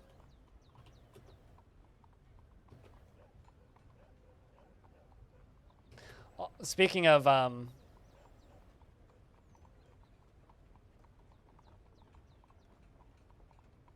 I love that this dwarf, who got into a fight and fought with another dwarf, still has splatters of his own blood on his wrists and knuckles. No, it's just a Wolverine. I mean, to be fair, Wolverines aren't small, and like a Wolverine next to a dwarf would appear to be pretty big, so.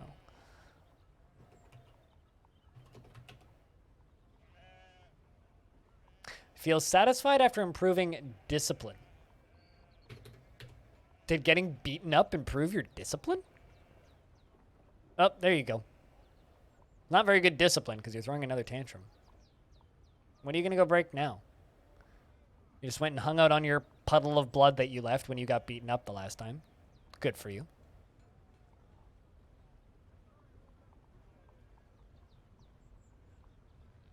Hasn't hurt anybody yet. I'm expecting you to break a window. Windatar is just very entertained by the fact that their dwarf just keeps tantruming. Can you, like, not... Just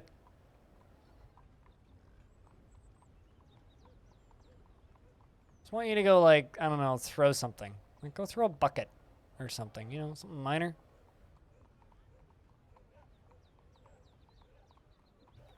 All right. Windatar punched Hex Wrench. Attacked Hex Wrench, and Hex Wrench scrambled away. Attacked Taurus a bunch of times, and it seems like missed every shot. It's just like running around like screaming and like swinging at people and missing.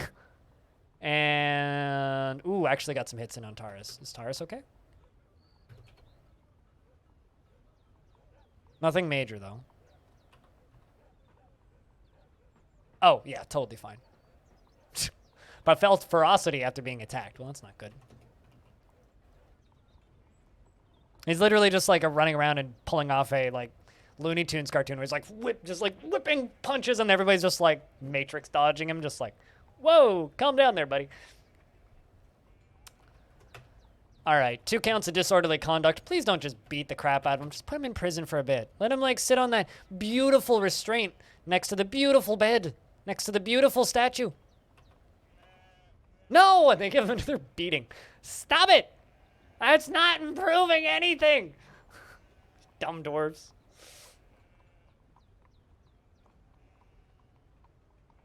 It's been 15 minutes since you raised hell. Time to fix this. Yeah, you're putting your clothing away right now. I mean, you're about to get beaten again in the streets.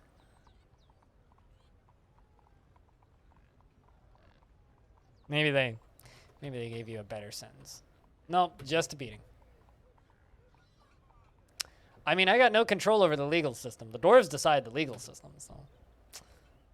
And they choose death by humiliation of being slapped in the face until your brains fall out of the side of your head. The dwarves are here to trade, by the way, so that's cool.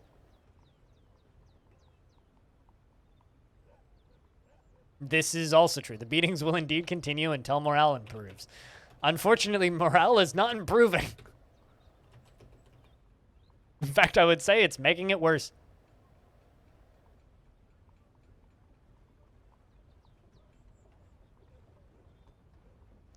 All right, we're bringing our used clothing to sell to the dwarves.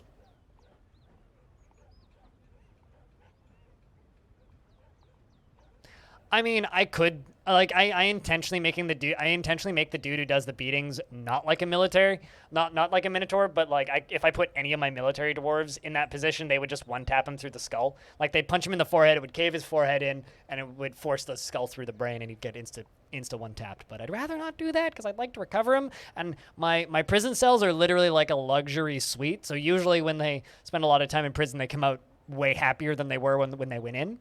Usually. So I would really like to just put that dwarf in prison because it would really improve their outlook on life. But, you know, here we are.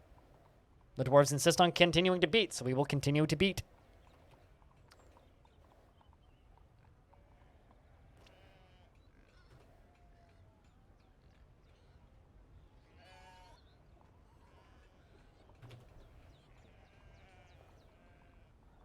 Ah, there you go. Tiny Goliath is going to go beat Criminal. Doop-a-doop, doop, doop, doop, doop, doop, doop, doop, bam, ba-da, bam.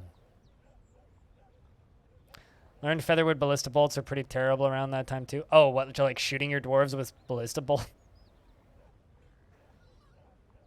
Oy vey. Oy vey.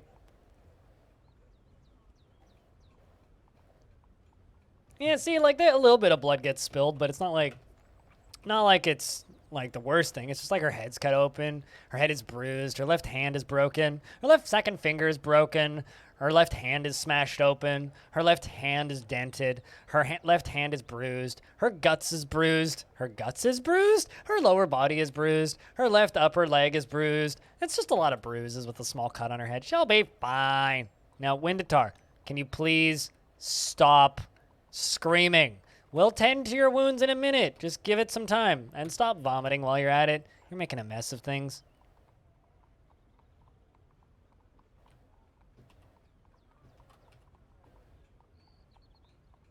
Is anybody, recovering wounded? There you go. Okay. Tiny Goliath is recovering wounded. I love how Tiny Goliath's job. Beat the shit out of a person, and then go put them into the hospital so that they don't die.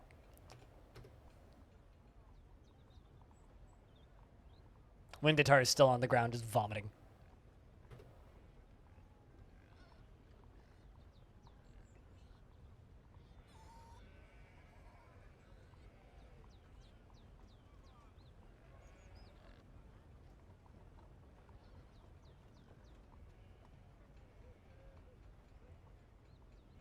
Yeah, currently we're in a state of trouble for the fort, and it's kind of unfortunate, but it is what it is. Wait, what?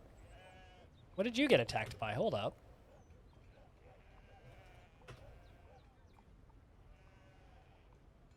Why did you... Okay, hold on a second. What the fuck did that dwarf do to get beaten up as well? I'm your liaison from the Mountain Homes. Let's discuss your situation. There's much to share. We've updated your world maps and info. What request do you have of our merchants? All the wood, so I don't need to chop it down. Yeah, no, if you make a necromancer the hammerer, that's never going to end well. Because then you're just going to have 50 tiny little itty bitty baby zombies crawling around. Which is good for everybody's health, you know? It's just like if you put necromancers into a sword squad, then you'll just end up with friendly zombie necks crawling down all the way into the fortress after the fight. It's great. It's great. It's great.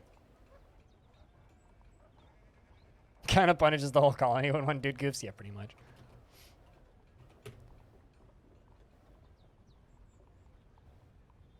I give it about 3 minutes before that dwarf tantrums again, yeah? About that. I wonder if they actually placed that statue yet.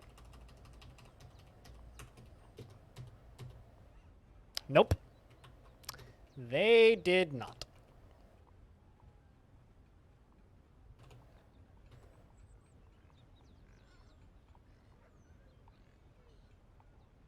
It's just this world.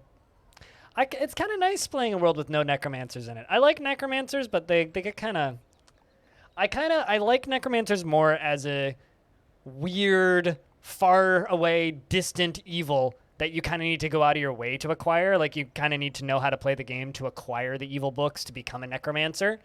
I don't really like them just, like, fucking showing up. You know what I mean? Like, I don't know. I hope that gets fixed at some point. Yeah, I tend to agree. Like, they're fun. Like, it's really fun building a fort around necromancy and having a lot of zombies and necromancers and having, like, that 50-50 balance between, like, undead and, like, liches and then kind of undead immortals. Like, that is fun to do, but it's, like, it does get kind of old after a bit, in my opinion. I much prefer them as, like, this weird, mysterious evil that you really need to go out of your way to acquire. Yeah, I think we will finish trading, and then I will go get lunch, and then we will set up to talk about Jupiter Hell, which will be fun. Which should be fun, I think.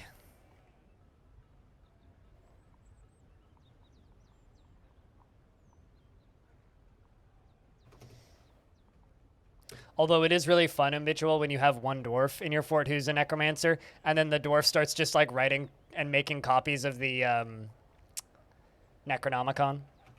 Yeah, I just got to finish trading, and then I'm going to go get lunch, and then we'll set up. Because I'm going to turn off all my notifications, because I mean, I like making money and notifications make me money, but I don't really want a lot of notifications potentially going off in the background while you're talking and then no one can hear you.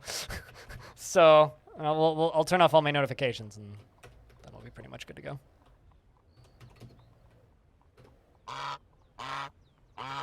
One thing we need to decide, though, is what kind of run are we going to do? Are we going to do an easy run or like just a medium difficulty run, just normal ass run? Or are we going to do like a purity and then a royal run to be able to get everything? I don't know what to do. I'm still trying to decide that.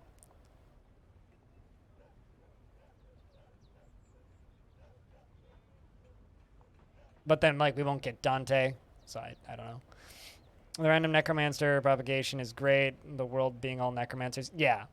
Yeah. It's like I think that necromancers should be like 1 in 1,000, not like 3 out of 10 that show up. You know what I mean? Like just everybody making a necromancer kind of dumbs down the fun of necromancers in a way.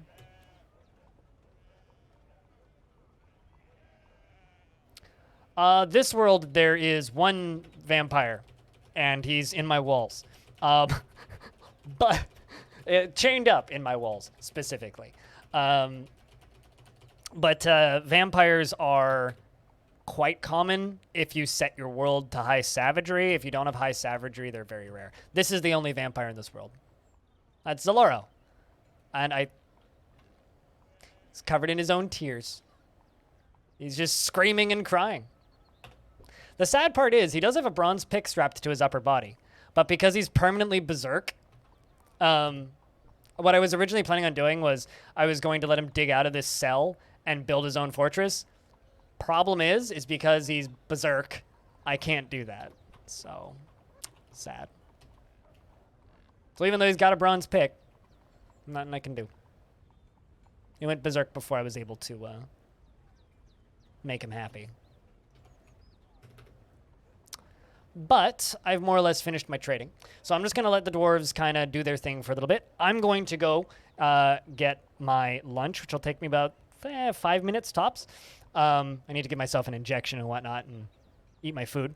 And then when I get back, we will swap games and jump over to some Jupiter Hell for the remainder of the stream. Alrighty? BRB.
Oh, dude, fuck yeah, dude. This is fucking sick. Hell yeah.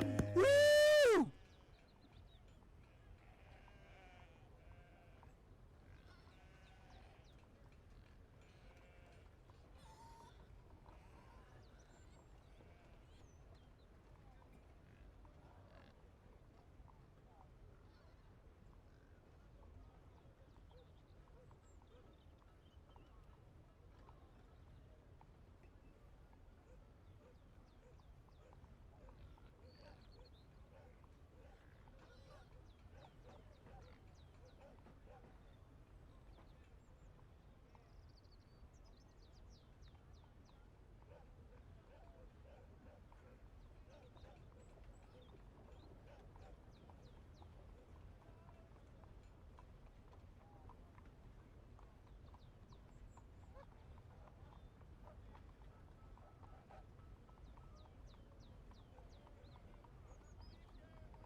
This is madness. Madness. This is stoned hobo. This is hobo. This is hobo. Yeet.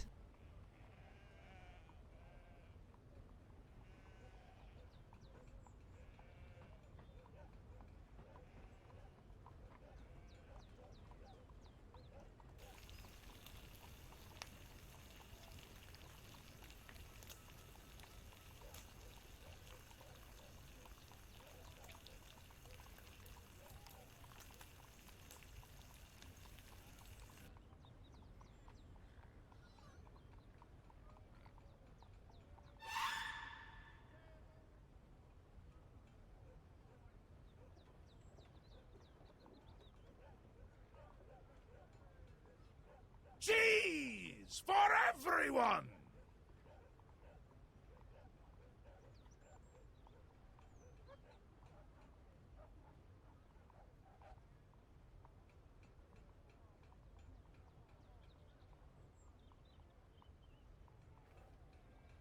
All right, how many tantrums did I miss while I was gone? No disorderly conduct. Heal, damn it. I know. I know. I know. All right, well. As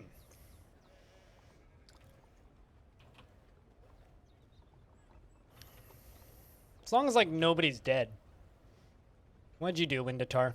Ah. Yep. There we go. I like how I know that it's Windatar. No questions asked. All right, so. The merchants have gone off on their journey. You might still be around in a bit. All right. Well, I mean, if you gotta go, you gotta go. Also, hi, Hobo. How are you? So, it is time for us to swap games. Because we are setting up for a dev chat with Epion. I have no idea how long this is going to be, by the way. Part of the reason why I used the restroom and got lunch now. So, if you want to resub or make loud noises on the stream, do that now because I'm turning all that stuff off. I'm just saying. You fucking donkey! You know it. No! The thing is, I'm gonna have to rebalance my audio to do this. And it's gonna be loud.